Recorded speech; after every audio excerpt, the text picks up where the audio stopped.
Of India FIP में ये wait faculty रही हैं। PhD चैम्बर्स में GST विजिटिंग स्पीकर हैं। अतिथि वक्ता है Birla institute of technology Noida में। और निफ्ट में भी ये निफ्ट दिल्ली में भी अतिथि वक्ता के रूप में ये जाती रही हैं। ICAI के उत्तरी भारत क्षेत्रीय परिषद में ये विजिटिंग फैकल्टी हैं।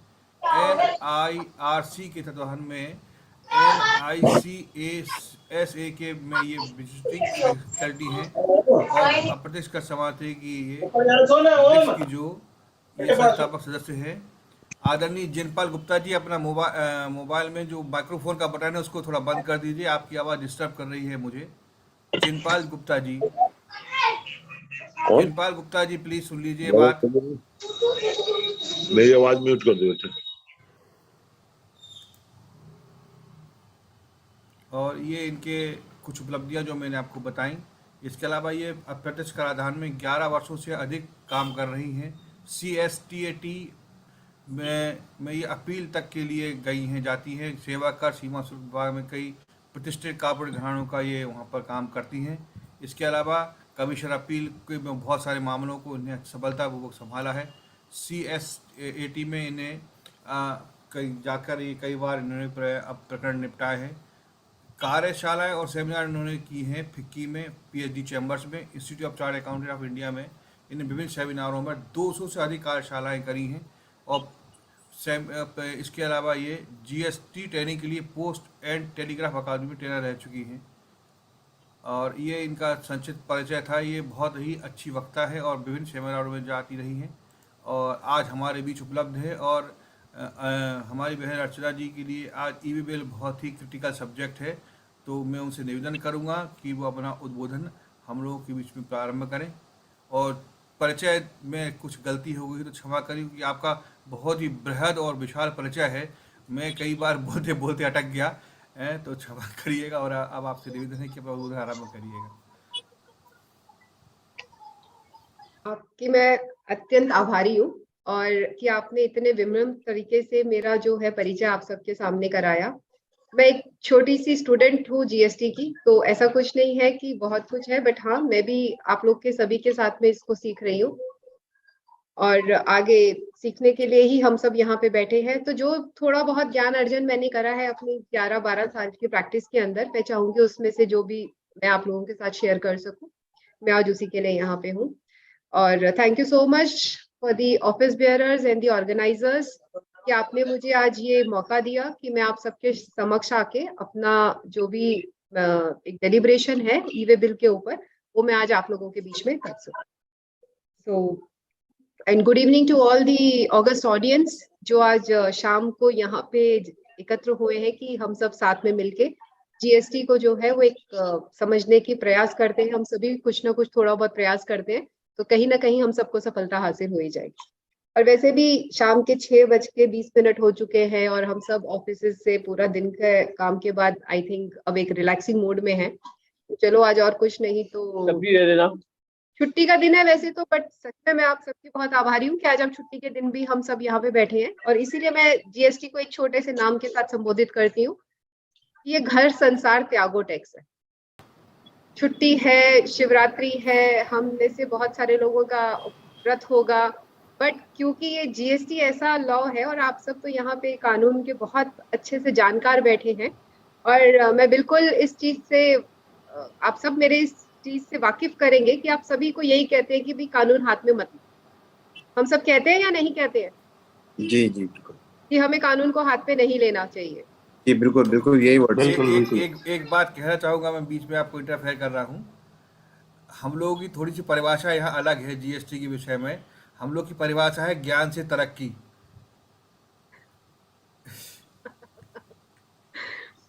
सर बिना ज्ञान के तो कहीं तरक्की नहीं है, चाहे वो GST हो चाहे वो कुछ भी हो। वो चाहे घर संसार त्यागना पड़े चाहे कुछ करना पड़े, लेकिन बिना GST के यानी ज्ञान से तरक्की सबसे बड़ा मुख्य उपाय है।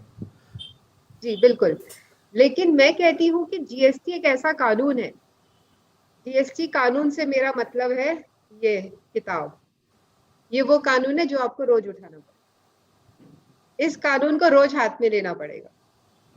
तो शायद जो आपकी परिभाषा है वो भी तभी सफल होगी और जो मैं कहना चाह रही हूँ वो भी तभी सफल होगा कि जीएसटी कानून को तो हमें रोज हाथ में उठाना पड़ेगा, क्योंकि रोज कुछ ना कुछ बदलाव आते हैं, रोज एक नए तरीके से हम उसको पढ़ना सीखते हैं, रोज हम उसमें से कुछ ऐसे शब्दों का नया अर्थ निकालते हैं, या अर्थ कोर्ट है या किसी एजुकेटिंग अथॉरिटी के द्वारा उसको करा जाता है कि हमें भी वापस उसको उसी तरीके से पढ़ने में समझ में आती है कि उनका थॉट प्रोसेस क्या है और हमारा थॉट प्रोसेस क्या है। मैं अभी सुना कि आप लोग पहले से कुछ ना कुछ मंथन कर रहे थे। हमारा आज का जो टॉपिक है, मैं प्रेजेंटेशन शेयर करना चाहूंगी। आई होप सबको मेरा स्क्रीन नजर आ रहा होगा। जी मैम। जी जी। ई वे बिल लॉ बहुत सिंपल है। ई वे बिल का मतलब क्या है? मैं चाहूंगी कि हमारा टू वे ट्रैफिक हो, ताकि एक इंटरेक्शन बनी रहे और ऐसा नहीं लगे कि ये मैं बोले जा रही हूँ। तो हम क्या समझते हैं ई वे बिल से? अंकित जी जवाब दीजिए सर। जी कोई भी माल जब जाता है तो उसके लिए एक इनवॉइस के साथ एक वैलिडिटी कि ये माल यहाँ से यहाँ तक इस टाइम के अंदर पहुंच जाए। सरल भाषा में अगर मैं बोलूं तो ये एक तरह से हमारा जैसे टिकट होता है ट्रैवल करने का, ये उसी तरीके से गुड्स को ट्रैवल करने का टिकट है। मैडम इसको हम लोग कहते हैं रोड परमिट। हाँ, गुड्स को आप परमिट कह सकते हैं, बिल्कुल सही है। जो मेरी छोटी मोटी जानकारी है, मेरे हिसाब से जो परमिट है वो उस वक्त जरूरी होता है जब वो गुड्स मूवमेंट कर रहे हैं, यानी कि जब वो गुड्स सड़क पे है, जब वो गुड्स मूवमेंट के दौरान है, एक डेस्टिनेशन से दूसरे डेस्टिनेशन के बीच में, उस वक्त उस परमिट की आवश्यकता है कि आप उन गुड्स को किसी परमिट के द्वारा जो है साथ में लेके जा रहे हैं। मैडम तो जो आज की रोड परमिट कहा शर्मा जी ने, रोड परमिट मतलब ही वही है, रोड परमिट कहा। लेकिन जो आज की डेट में हम देखते हैं फेक इनवॉइस या जो भी सर्कुलर ट्रेडिंग की वजह से जो हमारे पास नोटिसेस आते हैं या चिट्ठी आती है या इवन ऑडिट के लिए जब डिपार्टमेंट आता है हमारे पास, वो कहता है जी ये बिल दिखाओ। जब गुड्स आपके प्रेमाइस पे पहुंच गए या जब गुड्स अपनी डेस्टिनेशन से खत्म हो गए, तब आप उस डॉक्यूमेंट को संभाल के रखें या ना रखें, क्या उससे कोई फर्क पड़ता है? इनवॉइस है मेरे पास, बाकी सारी चीजें हैं, लेकिन होता क्या है जी, वो पूछेंगे जी आपने बिल्टी नहीं दिखाई, आपने ई वे बिल नहीं दिखाया, आपने कुछ और डॉक्यूमेंट वैलिडेशन के नहीं दिखाए। और कई बार वो ई वाहन पोर्टल पे जो ई वे बिल के अंदर आपका व्हीकल नंबर होता है उसको डालते हैं, अब वो कहते हैं जी ये व्हीकल नंबर तो आ ही नहीं रहा है। तो क्या ये सब चीजें अपने आप में ये साबित कर सकती हैं कि गुड्स की कभी मूवमेंट ही नहीं हुई? अब तो एक कदम और आगे आ चुका है कि उन्होंने बोला है कि आपके टोल टैक्सेस पे हैं, जो वहां पे आपकी रिकॉर्डिंग हो रही है कि ये व्हीकल नंबर इस टाइम पे यहाँ से निकला या नहीं निकला, इस पूरे ड्यूरेशन में ये 2-3 टोल आते हैं, इनमें से वो पास ऑन हुआ या नहीं हुआ, अगर पास हुआ तो कितने बजे हुआ, क्या उसने टोल टैक्स दिया या नहीं दिया। और कई बार तो डिपार्टमेंट भी बोलते हैं कि आप टोल टैक्स की पर्ची ला के दीजिए। मेरे हिसाब से ई वे बिल का जो प्रोविजन बनाया गया था वो बनाया गया था कि मूवमेंट के दौरान उसको जो जो डॉक्यूमेंट्स की आवश्यकता है उसमें से एक डॉक्यूमेंट है ई वे बिल, और इसकी और कोई, इसके अलावा इसकी कोई और यूसेज नहीं थी। बट क्योंकि एक सर्कुलर पैरेलल जो इकोनॉमी है वो इतने स्ट्रॉन्ग तरीके से 2017 से लेके आज तक चली आ रही है पोस्ट जीएसटी, कि जो इनिशियल प्रोविजंस थे हमारे लॉ के उनका बेहद मिसयूज, और उसकी वजह से ये नए नए प्रोविजंस बन के आ रहे हैं, नए नए अमेंडमेंट्स आ रहे हैं, जहां जिसमें से एक अमेंडमेंट ये भी है रूल 138 के हिसाब से कि ये डॉक्यूमेंट क्योंकि ये मूवमेंट का डॉक्यूमेंट था, ये डॉक्यूमेंट भी आपसे ऑडिट के दौरान मांगा जा सकता है, या इसकी उतनी ही एविडेंटरी जिसको बोलते हैं वैल्यू है जितनी सेक्शन 16 सबसेक्शन 2 में बाकी कंडीशंस की लिखी गई है। वहां लिखा है कि गुड्स मिल जाने चाहिए, इनवॉइस होना चाहिए। मैं बोलती हूँ अगर ये आईटीसी के लिए या आपकी मूवमेंट के लिए इतना ही एविडेंटरी डॉक्यूमेंट है तो इसको सेक्शन का हिस्सा क्यों नहीं बनाया गया, जो कि आपकी एलिजिबिलिटी ऑफ आईटीसी को डिसाइड करता है। तो आज अगर मेरे उस प्रोविजन में ये डॉक्यूमेंट नहीं है तो आप मुझे उसके बाद में ऑडिट के टाइम पे 3 साल बाद, 4 साल बाद, 5 साल बाद आप मुझे इस डॉक्यूमेंट के बिहाफ पे ये नहीं कह सकते कि आप अपना आईटीसी को जो है यहाँ से रिवर्स करिए। ये मेरी अंडरस्टैंडिंग है, आई मे बी रॉन्ग। सो कब हमें ई वे बिल को इशू करना है? जैसे ही गुड्स की मूवमेंट हो रही है आपको ई वे बिल इशू करना है। और एक थ्रेशहोल्ड है, अलग अलग स्टेट में अलग अलग थ्रेशहोल्ड है। मैंने 1 लाख रुपीस एक एग्जांपल लिया है, बहुत सारे स्टेट में 50,000 है, किसी में 1 लाख है, किसी में 1,50,000 है, किसी में 2 लाख है। तो जो भी आपके स्टेट की थ्रेशहोल्ड है उसके हिसाब से आपको जब भी मूवमेंट कॉज हो रही है, और वो मूवमेंट किसी के लिए भी हो सकती है, सप्लाई और अदर देन सप्लाई, इन सब के लिए जब भी मूवमेंट कॉज हो रही है, कोई ट्रांसफर ऑफ गुड्स हो रहा है, तो आपको ई वे बिल की जरूरत है और एक थ्रेशहोल्ड है। अगर गुड्स आपके जॉब वर्क के लिए जा रहे हैं तो आपको ये थ्रेशहोल्ड भी नहीं देखनी, 1 रुपए का भी गुड अगर जा रहा है तो भी आपको ई वे बिल बनाना। ये मैंने डाला भी है। Who should generate the E way bill? बनाएगा कौन? जिसने सामान खरीदा है, सप्लायर, रिसिपिएंट और ट्रांसपोर्टर। आज की डेट में भी ट्रांसपोर्टर के पोर्टल से कि वो ई वे बिल आपके लिए बना सके प्रोविजन स्टार्ट नहीं हुआ है। अनरजिस्टर्ड पर्सन है तो भी ई वे बिल बनेगा, और जो रजिस्टर्ड पर्सन होगा वो उसके हिसाब से उसका ई वे बिल बना लेगा, या अनरजिस्टर्ड पर्सन उसको पार्ट ए के बाद में वो ट्रांसपोर्टर से पार्ट बी भरवा सकता है।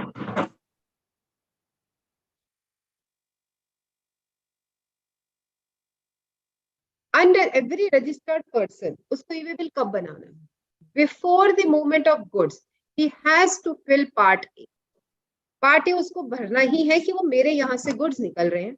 रजिस्टर्ड पर्सन अगर कंसाइनर है या कंसाइनी है, यानी मोड ऑफ ट्रांसपोर्ट में बी ओन्ड और हायर्ड और is recipient of the goods, ये या तो वो रिसिपिएंट हो सकता है या वो सप्लायर हो सकता है, तो उसको बिफोर मूवमेंट ऑफ गुड्स उसको पार्ट बी भी पता होना चाहिए। और अगर नहीं पता तो before movement of the goods transporter की ड्यूटी है कि वो पार्ट बी को फिल करे और उसको भी वो अपडेट करे। रजिस्टर्ड पर्सन इज कंसाइनर और consignee and goods are handed over to the transporter. अगर उसका खुद का ट्रक है तो उसे पता है वो पार्ट बी फिल कर देगा, खुद का ट्रक नहीं है तो ट्रांसपोर्टर के यहाँ जाके डिटेल उसको भर ली जाएगी। और ट्रांसपोर्टर ऑफ द गुड्स पता है कि जब तक वो ट्रांसपोर्ट शुरू करे उससे पहले उसको ई वे बिल के सारे पार्ट्स उसको कंप्लीटली भर लेने चाहिए। अनरजिस्टर्ड पर्सन है तो compliance be done by the recipient as it is the supplier. अगर सामने वाला बंदा अनरजिस्टर्ड है तो मैं अगर सप्लायर हूँ या मैं अगर रिसिपिएंट हूँ तो उसी के हिसाब से उसको देखना है और उसके हिसाब से उसको जो है ई वे बिल बनाना है। If the transporter is transporting multiple consignment in a single conveyance, होता है बहुत सारी छोटे छोटे पार्सल्स होते हैं जो एक बड़े ट्रक में जाते हैं, they can use the form GST e-way bill 02 to produce a consolidated e-way bill। उन जितने सारे पैकेट्स हैं उन सब का वो consolidated e-way bill बना सकता है by providing the e-way bill number of each consignment। उनमें वो बहुत सारे यूनिट्स आ जाएंगे। If both the consigner and consignee have not created an e-way bill, then the transporter can do so। But till date that provision जो है वो अभी शुरू नहीं हुआ। He can only do so is that by filling out the part A of GST 01 on the basis of the invoice or bill of supply or delivery challan given to him. But as on date, no transporter is doing this activity. Either the supplier or the recipient, they have to conduct this whole aspect. Basically अभी तो हमने ये पढ़ा, ये हम इसको थोड़ा सा समय के बाद भी देख सकते हैं, लेकिन अगर ये स्लाइड अभी है तो हम इसी पे डिस्कस कर लेते हैं। क्या हर वक्त ई-वे बिल बनाना जरूरी है? नहीं, बहुत सारी एक्सक्लूजन्स दी गई हैं रूल 138 सब रूल 14 में। एक प्रॉपर एनेक्जर है उसके साथ, उस एनेक्जर के हिसाब से आप देखेंगे तो बहुत सारी चीजें हैं जहां पे आपको ई-वे बिल नहीं बनाना, चाहे आपकी थ्रेशहोल्ड क्रॉस हो रही है। और वो कौन कौन से आइटम है? सबसे पहला आइटम है the goods being transported are specified in annexure. तो अगर आप एनेक्जर देखेंगे तो मैं अगर इसमें एग्जांपल लूं एनेक्जर में कि क्या क्या आपको एनेक्जर के अंदर लिखा हुआ है, लेट मी जस्ट सी। तो आपका है रूल 138 सब रूल 14 का जो एनेक्जर है आपका liquefied petroleum gas for the supply to household and non domestic exempted category that is NDEC। Kerosene oil sold under PDS यानी पब्लिक डिस्ट्रीब्यूशन स्कीम के अंदर अगर केरोसिन बेचना है या डिस्ट्रीब्यूट करना है तो उसके ट्रांसपोर्टेशन के टाइम पे भी आपको ई-वे बिल नहीं चाहिए। इसी तरीके से करेंसी अगर आपकी ट्रांसफर हो रही है, ऑब्वियसली करेंसी भी हमारी गाड़ियों में ही आती और जाती है। ज्वेलरी, उसके ऊपर अभी प्रोविजंस चेंज करे हैं, आर्टिफिशियल ज्वेलरी को अब उसमें है इंक्लूडेड करा हुआ है। Then your used personal and other household effects, मेरे अपना घर शिफ्ट हो रहा है या मेरे यूज्ड पर्सनल है या कुछ हाउसहोल्ड के इफेक्ट्स हैं, मेरा फर्नीचर है, कुछ भी हो सकता है, उसको अगर मैं ट्रांसपोर्ट कर रही हूँ तो मुझे नहीं चाहिए। और सबसे इंपॉर्टेंट, अगर मैंने कुछ भी नॉन मोटराइज्ड व्हीकल में ट्रांसपोर्ट करा तो उसकी थ्रेशोल्ड नहीं देखी। लेट्स से आपके स्टेट में 1 लाख का थ्रेशोल्ड है, बट आपका जो कंसाइनमेंट है वो 5 लाख का है, बट वो जा रहा है रिक्शा से या जा रहा है ठेला गाड़ी से, किसी भी ऐसे व्हीकल से जो कि नॉन मोटराइज्ड, यानी कि जो मोटर व्हीकल एक्ट में कवर्ड नहीं है, तो भी आपको जो है इशू करने की जरूरत नहीं। इंटरनली ट्रांसफर हो रहे हैं आपके गुड्स एक पोर्ट से दूसरे पोर्ट तक, आईसीटी से या सीएफएस से, क्लियरेंस फॉर द कस्टम वहां नहीं चाहिए। कस्टम के सुपरविजन में अगर कहीं गुड्स ट्रांसफर हो रहे हैं within that custom area और कस्टम बॉन्डेड एरियाज, आपको नहीं चाहिए। Transit cargo exported to and from Nepal और भूटान, जो इन ट्रांजिट कार्गो है, movement of goods caused by defense formation under Ministry of Defense as consignor और consignee, डिफेंस इक्विपमेंट आ रहे हैं या कुछ भी ऐसा सामान आ रहा है कि जो मिनिस्ट्री ऑफ डिफेंस के प्रोटोकॉल के अंदर आ रहा है, उसमें भी आपको ई वे बिल नहीं चाहिए। एम्प्टी कार्गो कंटेनर्स, ऑब्वियसली कई बार आपके कार्गो डिलीवरी होने के बाद एम्प्टी कंटेनर आ रहे हैं तो भी आपको ई वे बिल नहीं चाहिए। मोटराइज्ड व्हीकल में इसमें एक बहुत एग्जाम्पल मेरे दिमाग में आ रहा है, कई बार होता है कि हमने दूसरे स्टेट से गाड़ी खरीदी, गाड़ी की वैल्यू ऑब्वियसली 50,000 से ऊपर होगी जो थ्रेश होल्ड है या उस स्टेट की जो भी थ्रेश होल्ड है। जब मैं गाड़ी खरीद के अपने स्टेट में लेके आ रही हूँ तो क्या मुझे ई वे बिल चाहिए? यस और नो? नो। नो। इसके पीछे रीजन, मोटराइज व्हीकल में लोड होकर थोड़ी आ रही है।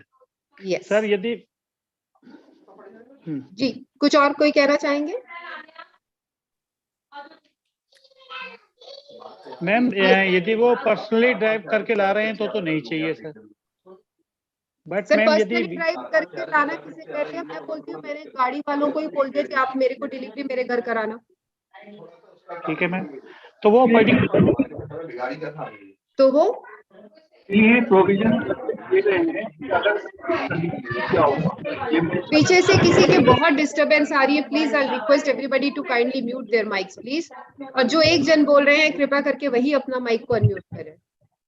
ये मैंने कुछ समय पहले पढ़ा था इसके बारे में, आज मैं ध्यान नहीं है, लेकिन इसका क्लियर कट प्रोविजन है कि अगर कोई मोटराइज व्हीकल सेल्फ उससे जा रहा है तो उसमें किस तरह से इसका ऑपरेट होगा ई वे बिल की condition.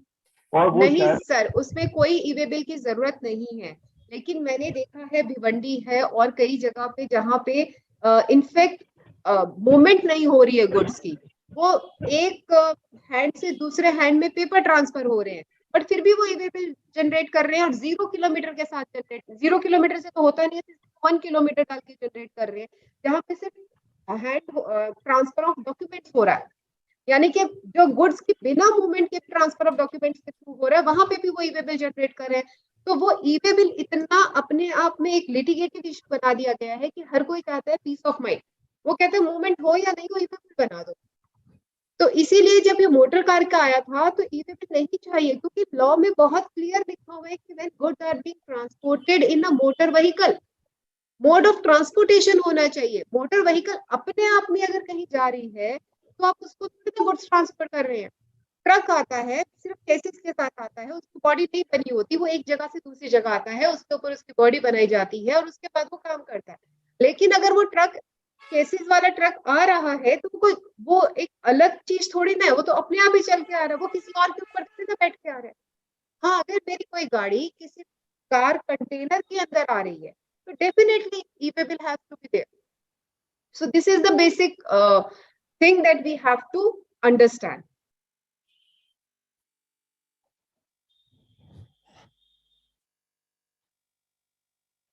Validity of e-way bill बहुत इंटरेस्टिंग है। पहले ये 200 किलोमीटर के लिए 2 दिन था, अब उन्होंने रिड्यूस कर दिया है क्योंकि हमारे देश के मिनिस्टर्स का मानना है कि अब हमारी रोड्स और हमारे हाईवेज इतने बढ़िया हो चुके हैं कि हम 200 किलोमीटर एक दिन में ट्रैवल कर सकते, which at times I also doubt.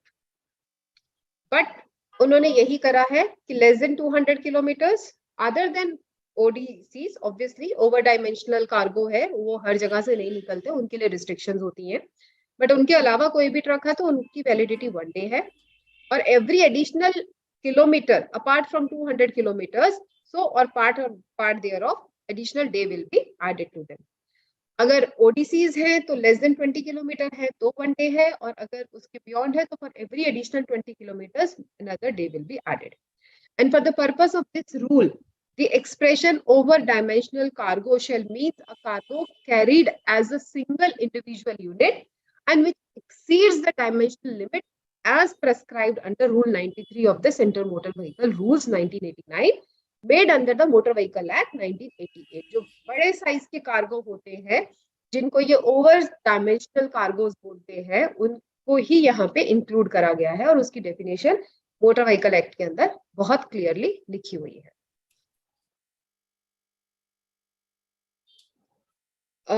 Validity जो है वो एक्सटेंड करी जा सकती है, कमिश्नर कर सकता है, by provided that the commissioner may by notification extend the validity period, जो ये है।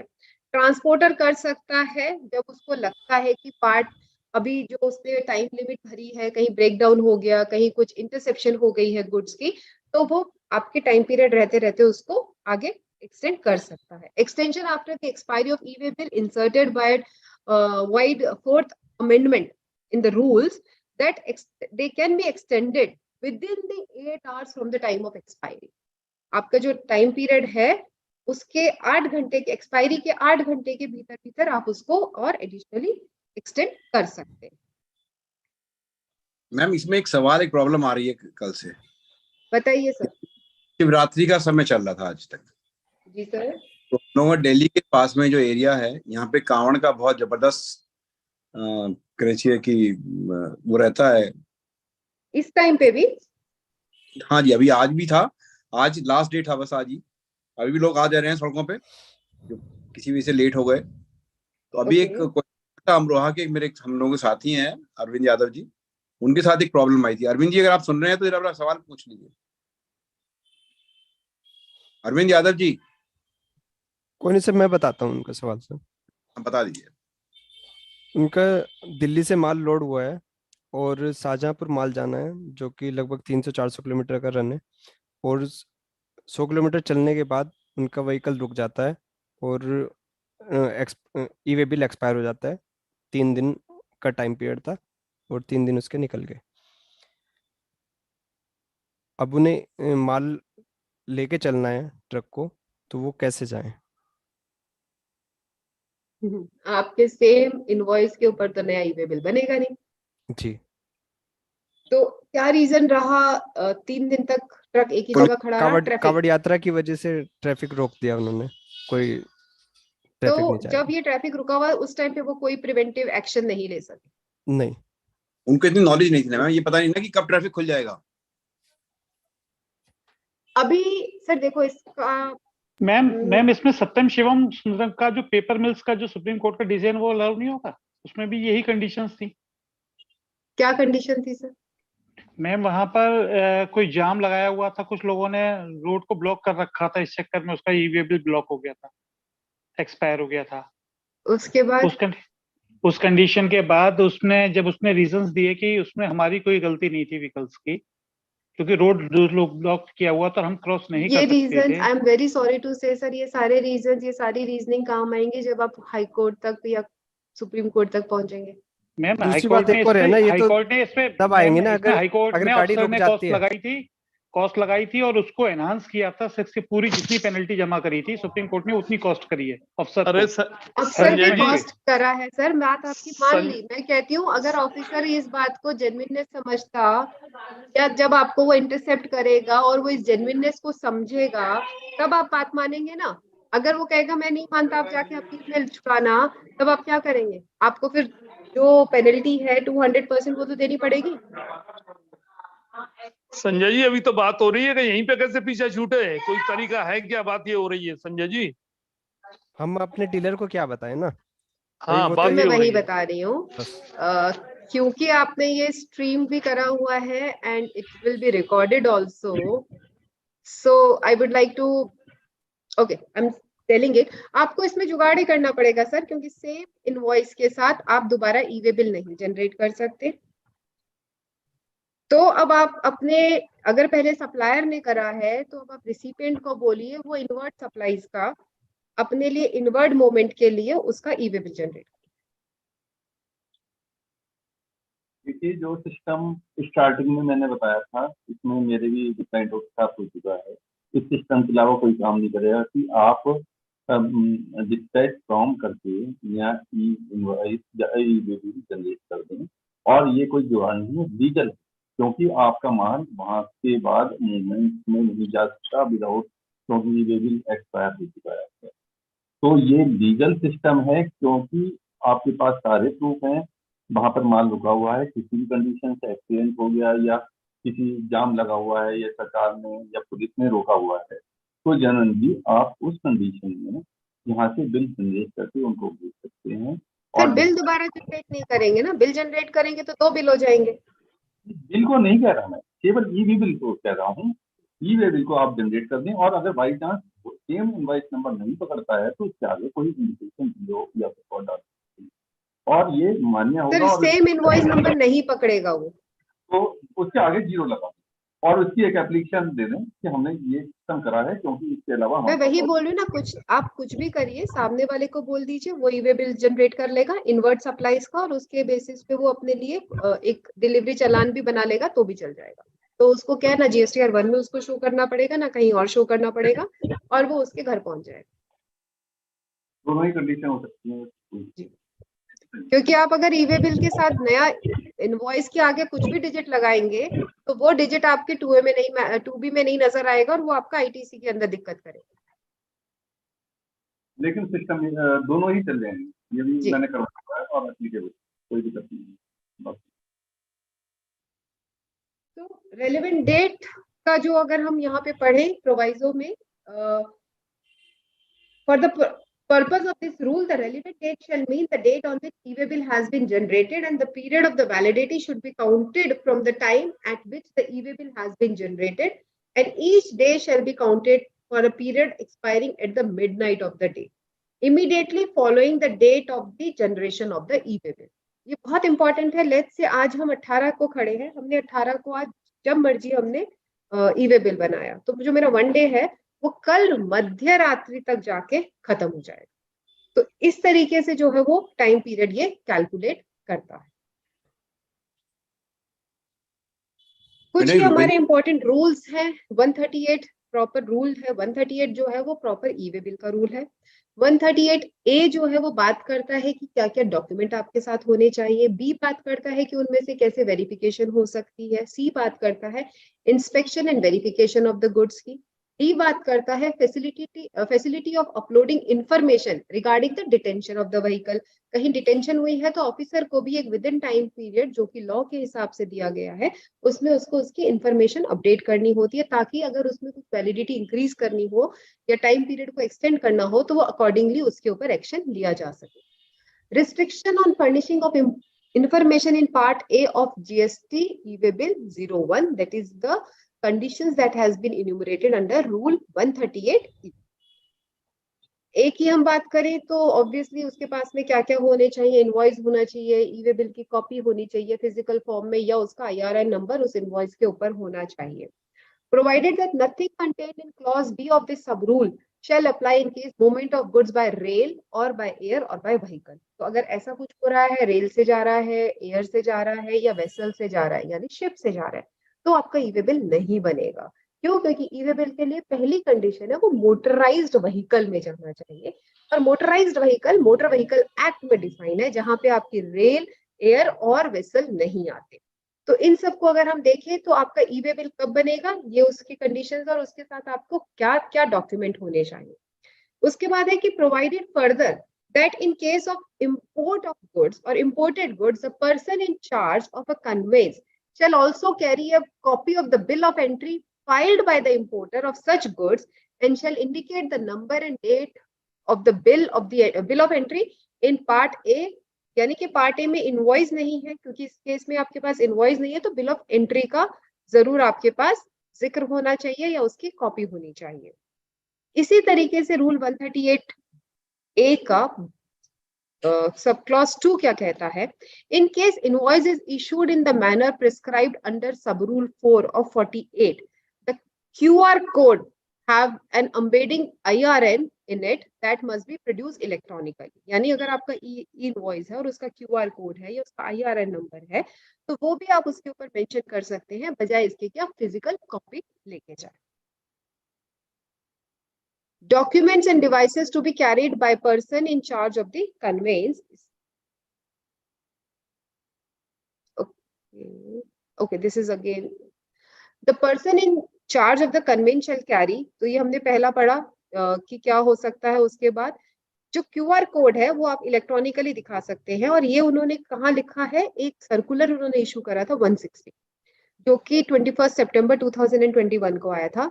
उसके अंदर उन्होंने FAQs निकाले थे, और यहाँ पे उन्होंने लिखा था कि आप उसमें क्या क्या तरीके से, अगर आपका ई इनवॉइस आपके ऊपर एप्लीकेबल है तो आप उसको किस तरीके से कैरी करेंगे। और अभी मेरे हाथ में एक मैटर आया है कि जहाँ इनवॉइस बना हुआ है लेकिन ई इनवॉइस नहीं था उसके साथ, यानी कि वो ई इनवॉइस जनरेट करना रह गया उनसे, तो उस बेसिस के ऊपर उन्होंने उसको इंटरसेप्ट करा हुआ है।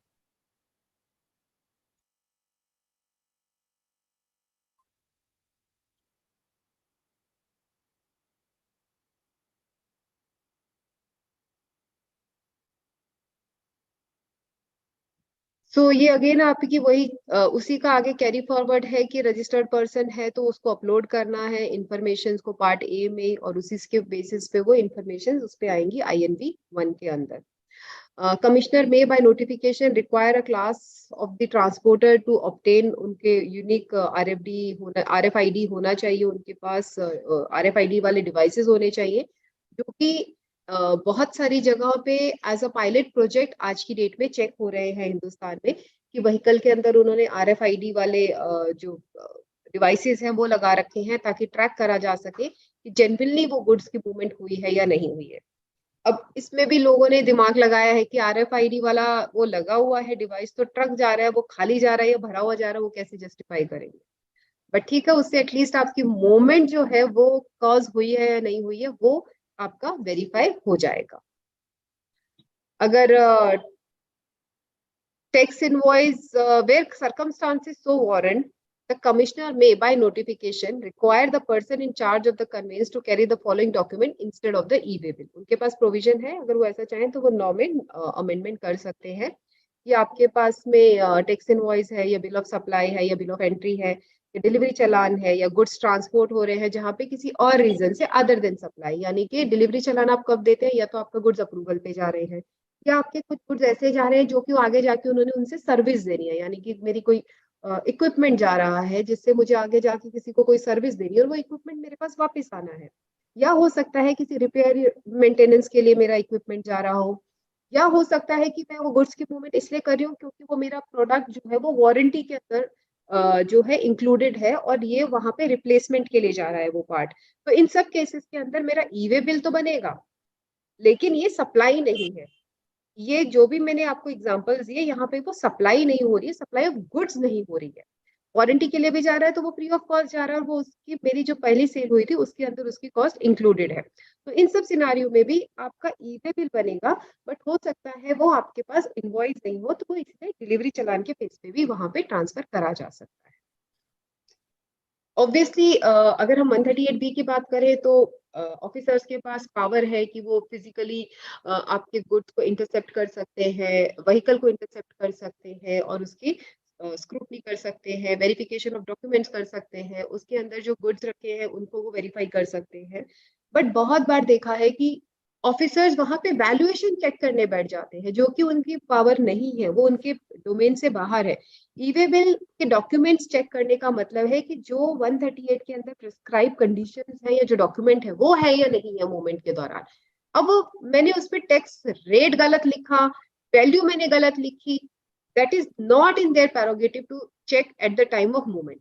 हो सकता है उनको लगे तो वो आगे रेफर कर सकते हैं केस, बट इस बेसिस पे कि नहीं आपने मार्केट प्राइस से कम में बेच रहे हो, या आपने ये अमाउंट इस प्रोडक्ट की वैल्यूएशन हमें कम लग रही है, तो वो कोई उनका रीजन नहीं हो सकता उसको इंटरसेप्ट करने का. But I have seen even these kind of provisions has been invoked, and they are also challenging the valuation of the goods on which on the face of the invoice at price which they are transferred.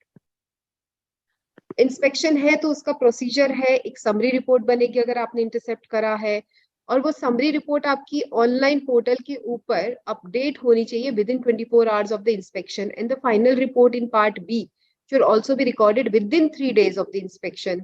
बहुत बार vehicle intercept होता है, vehicle की inspection होती है, but वो उसको properly वो उसकी चीजें नहीं मेंशन करते अगर until unless कि उसके ऊपर कोई उनको फर्दर एक्शन लेना है. So provided where the circumstances so warrant, commissioner और any other officer authorised by him. अब ये बहुत बड़ा पावर है कि कमिश्नर यहाँ पे किसी को भी ऑथराइज कर सकता है जो उससे सबऑर्डिनेट्स हैं. On sufficient cause being shown, extend the time for recording.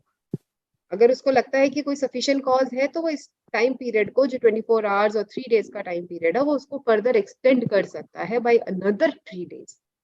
The period of 24 hours or as the case may be 3 days shall be counted from the midnight of the date on which the vehicle was intercepted. तो मतलब अगर दोपहर में या कहीं करा है तो उसके हिसाब से वो टाइम पीरियड कैलकुलेट करेंगे मिडनाइट के बाद से. When the physical verification of goods being transported on any conveyance has been done during the transit at one place within the state or union territory or any other state or union territory, no further physical verification of the said conveyance shall be carried out again. उसी state में दोबारा नहीं होगा until unless कोई specific information of evasion of tax उनको मिलती है. तो ये बड़ा ही सब्जेक्टिव सा मैटर है कि जहां लिख दिया जी उनको पास कोई स्पेसिफिक इंफॉर्मेशन है. इंफॉर्मेशन रीजंस बिलीव के साथ होना चाहिए, मेयर अजम्पशन और प्रिजम्पशन पे नहीं हो सकता. अगर मेरा व्हीकल एक बार एक स्टेट में इंटरसेप्ट हो चुका है तो सेम स्टेट की टेरिटरी के अंदर वापस इंटरसेप्ट नहीं हो सकता फॉर वेरिफिकेशन. अब जो लाइन लिखी है या जो एक एक्सक्लूजन कार्व आउट किया है वो है अनलेस स्पेसिफिक प्रोविजन इंफॉर्मेशन. अब वो स्पेसिफिक इंफॉर्मेशन तो कुछ भी हो सकती है, but again my humble submission is that has to be a concrete information along with some supporting or a documentary evidence. It cannot be on the basis of my assumptions only. एक जो common portal है उसके ऊपर भी आपके पास में facility है.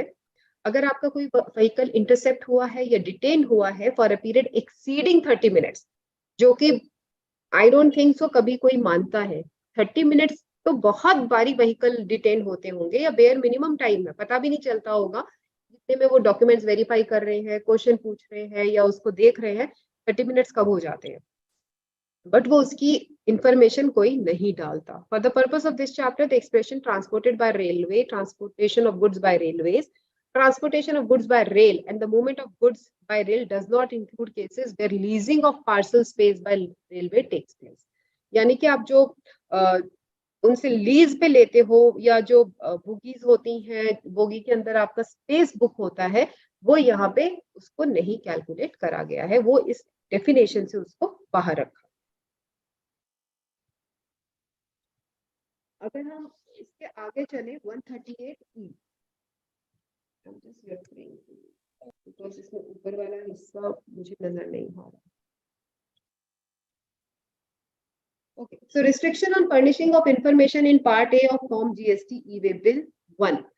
Notwithstanding, non-obstante है anything contained in Sub-Rule 1, no person, including courier agency, consignee, transport या courier agency, shall be allowed to furnish the information in Part A of E-Way Bill in respect of any outward movement of goods or goods of the registered person who, being a person paying tax under Section 10, यानी कि जो आपका composition dealer है या जो आपका normal person है जिसने भी डिफॉल्ट करा है रिटर्न्स फाइल करने. यानी कि अगर मैंने डिफॉल्ट करा चाहे एज अ कंपोजिशन डीलर या as a regular tax payer, जो भी डिफॉल्ट का टाइम पीरियड है, लेट्स से 2 consecutive पीरियड और 2 consecutive मंथ्स, तो उस केस में मेरा ब्लॉक हो जाएगा ई-वे बिल बनाना. और जब एक बार अगर मेरा डिफॉल्ट की वजह से ई-वे बिल बनाना फ्रीज हुआ है या उस पे ब्लॉकिंग है, तो मेरे जीएसटीएन के ऊपर कोई दूसरा भी ई-वे बिल नहीं जनरेट कर सकता. दैट मीन्स बीच में जब शुरू में ये उन्होंने रिस्ट्रिक्शन लगाया था तो ये था कि सप्लायर नहीं कर सकता, या जिसका ब्लॉक हुआ है सिर्फ वो नहीं कर सकता था, बट सामने वाला रिसिपिएंट अगर है तो वो कर सकता। बट अभी उन्होंने, अगर मेरा जीएसटीएन ही पंच हो रहा है, अगर ऑब्वियसली B2B ट्रांजेक्शन होगी, तो आपको ई-वे बिल नहीं जनरेट करने दिया जाएगा अगर I being a defaulter of non filing of the return. So again आपको एप्लीकेशन देनी होगी, सफिशिएंट कॉज बताना होगा और रिटर्न्स को फाइल करके उसको अपना कंप्लायंस को जो है वो पूरा करना होगा ताकि आप उसके ई-वे बिल को जनरेट करा सकें। Restriction shall not be applied, obviously उन्होंने इस पे रिलैक्सेशन भी दिया था during the Covid time period. So वहां पे उन्होंने एक टाइम पीरियड दिया था जब फर्स्ट वेव ऑफ कोरोना था एंड कंप्लीट लॉकडाउन था ग्लोबली, तो उन सब टाइम पीरियड को उसके बाद धीरे धीरे फर्दर टाइम पीरियड भी उसके अंदर एक्सटेंडेड है, because most of the part of the country was not operational, even the complete lockdown was uplifted in the month of May, but still most of the people were working with either limited capacities or working from home, the service industry and even jo aapki manufacturing industries thi, because of the labor problem at that point of time, they were also operating from a very limited manpower, so isliye unhone us time pe usko relaxation diya tha। Inspection के क्या क्या provisions है वो section 68 में लिखा हुआ है कि inspection of goods in movement. तो बहुत इंपॉर्टेंट यहाँ पे जो वर्ड है वो है इन मूवमेंट। इन मूवमेंट का मतलब है कि आप ये प्रोविजन सेक्शन 68 को इन्वोक कब कर सकते हैं, तभी कर सकते हैं जब आपके गुड्स जो है वो मूवमेंट के दौरान चल रहे हैं। आप उसको ऐसे ही नहीं इन्वोक कर सकते। Once the goods has reached their destination, then this provision can not be invoked because it is specifically mentioning the word in movement. So let's see.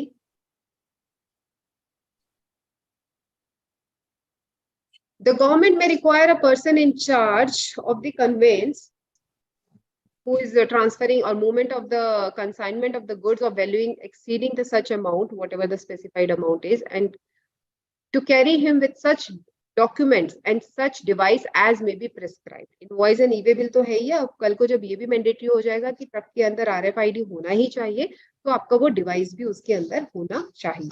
That will also become a part of your requirement. The detail of document required is to be carried under subsection 1 shall be validated in such manner as may be prescribed, वो आपके rules में prescribed है। Where any conveyance referred to in subsection 1 is intercepted by the proper officer at any place, he may require the person in charge of the said conveyance to produce the document prescribed under the said subsection and the devices for verification, and the said person shall be liable to produce, यानी जो उनसे मांगा जाएगा तो वो देगा। हमने बहुत सारी जजमेंट्स देखी है कि जहां पे उन्होंने ऐसे ऑर्डर्स को सेट असाइड करा है, MOV 09 को सेट असाइड करा है जो कि ड्राइवर के नाम पे इशू है। होता यही था इनिशियली 2-2.5 साल तक अगर मैं बात करूं तो ई-वे बिल के जितने भी आपने नोटिसेस MOV 02 या MOV 06 हम देखते थे, या even for that matter MOV 07 जहाँ पे वो शिकॉज नोटिस इशू करते थे, वो सबके अंदर ड्राइवर का या जो पर्सन उस टाइम पे जिसके पास में पावर है उस कन्वेंस का, उसके नाम पे इशू होते थे। तो again many high courts have set aside कि भाई he is not the concerned person और he is not the registered person और he is not the proper person under the definition जिसके ऊपर आपको ये कार्रवाई करनी चाहिए। वो हो सकता है उसको ना पता चले। साउथ के बहुत सारे ड्राइवर्स होते हैं जो गुड्स अगर लेट्स से तमिलनाडु से या आंध्र प्रदेश से ट्रांसपोर्टेशन कर रहे हैं on the northern part of our country, they may not be able to understand the language, उनको हिंदी नहीं आती है, बिल्कुल नहीं आती है। और अगर हो सकता है अगर उनके व्हीकल का इंटरसेप्शन हुआ है लेट्स से यूपी में, हरियाणा में या और ऊपर हिमाचल में, और वो अपनी बात नहीं समझा पा रहे हो बाय चांस, तो ऐसे बहुत सारे केसेस आए हैं कि जहाँ पे ये दिक्कत आई है। तो इसीलिए आप देखेंगे कि वहां पे लॉ में प्रोविजन भी है जो जजमेंट्स में है कि भाई आप जिसके नाम पे दे रहे हो क्या उसको आपकी बात भी समझ में आई है। सो दे आर इवन चैलेंज कि जब आपने एक ड्राइवर के नाम पे इशू करा है ये ऑर्डर या ड्राइवर के नाम पे आपने सारी कार्रवाई शुरू करी है, so this is not the proper way to execute these kind of provision under GST law itself. Rule 55 की अगर मैं बात करूं तो वो transportation of goods without the invoice की बात करता है, यानी कि delivery challan.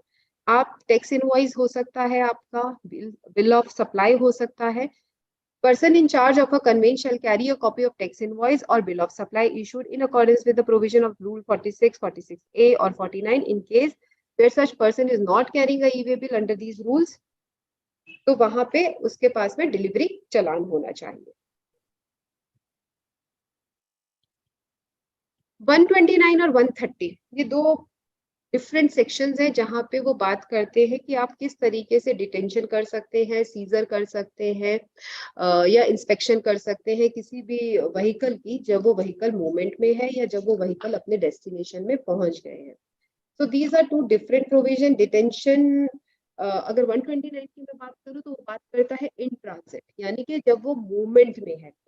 Again where any transportation of where any person transports any goods or stores any goods while they are in transit, that means वो अपने destination पे नहीं पहुंचे हैं, in contravention of the provision of the act or the rules made thereunder, all such goods and conveyance used as a means of transport for carrying the said goods or document relating to such goods and conveyance shall be liable for the detention or seizure, and after detention or seizure shall be released। कैसे release करोगे? तो provision है, एक with effect from 1st of January 22 है, एक उससे पहले है।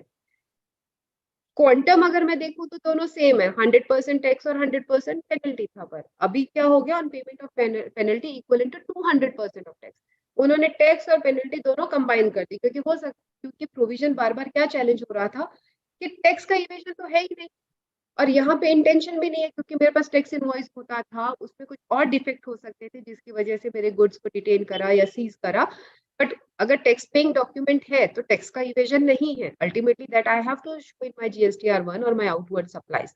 तो now what they have made amendment in this provision is कि ठीक है, अब आप जो भी ऐसा कुछ होता है तो आप पेनल्टी 200% ऑफ द टैक्स दीजिए और ऑफ द टैक्स पेएबल दीजिए ऑन सच गुड्स, और अगर एग्जेम्प्टेड गुड्स है तो on payment of an amount equal to 2% of the value of the goods or 25,000 whichever is less। जो भी कम है वो आप उसमें पे कर दीजिए, where the owner of goods come forward for the payment of such penalty। तो अभी इसकी वजह से जो अमेंडमेंट आया है, before introduction of this amendment, if the owner of the goods used to come forward for the payment of tax and penalty, then he was required to pay applicable tax along with the penalty equivalent to 100% of the tax payable। लेकिन अभी इस provision के introduction से क्या हो गया कि अभी वो टैक्स का नहीं है, वो सीधा 200% ऑफ द पेनल्टी है that has to be paid for the release of the vehicle in case of a seizure and detention. If the SSC wants to prefer an appeal, अगर उसको अब अपील पे भी जाना है तो पहले उसको 25% ऑफ द अबव पेनल्टी उसको जो है वो फर्स्ट अपील के टाइम पीरियड पे वो उसको पे करना रहे। On payment of penalty equivalent to 50% the value of the goods or 200% of the tax payable on such goods, whichever is higher, and in case of an exempt goods on payment of an amount equal to 5% of the value of goods or 25,000 whichever is less, where the owner of the goods does not come forward for the payment of the such penalty। उसके बाद upon furnishing the security equal to the amount payable under clause A और B जो हमने अभी पढ़ा, आप एक उस मैनर और उस प्रिस्क्राइब्ड मैनर के हिसाब से आप उसको फाइल कर सकते हैं। बिना ऑर्डर दिए, ऑर्डर ऑफ डिटेंशन और सीजर दिए आप किसी भी गुड्स को या कन्वेंस को डिटेन नहीं कर सकते। आज मैं एक बहुत इंटरेस्टिंग से केस लॉ को पढ़ रही थी which I have incorporated in my presentation also. हम यहाँ पे सब जगह बात कर रहे हैं गुड्स की, और वो बड़ा इंटरेस्टिंग सा केस लॉ है जहाँ पे वो ट्रक ओनर आया है, वो कहता है जी मुझे मेरे ट्रक दे दो, आपको गुड्स का जो करना है वो करो, उसका मालिक आता है या नहीं आता, आपको जो रिकवरी करनी है आप इन गुड्स के साथ करो, but you have to release my vehicle. मैं तो अपने काम पे लगूं, मेरा ट्रक मुझे वापस दे दो। और उसके लिए उन्होंने एक अमाउंट दिया कि आप ये मेरे से पेनल्टी लो और आप मुझे मेरा ट्रक दो, बिकॉज मेरा काम तो यहाँ पे सिर्फ गुड्स की डिलीवरी करना था। अगर कुछ डिफॉल्ट हुआ है डॉक्यूमेंट में तो वो उसका है जिसके गुड्स है, अब वो फॉरवर्ड आ रहा है नहीं आ रहा है, आपको उसके ऊपर जो एक्शन लेना है वो आप उसके ऊपर ले सकते हैं।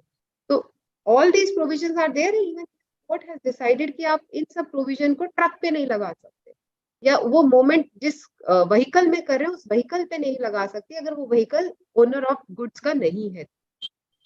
तो बात भी सही है, जिसका गुड्स है वो जाने, अब मेरा ट्रक तो आप फ्री कीजिए। So that has been decided in the favour of the transporter that yes, he has the right to get his trucks released।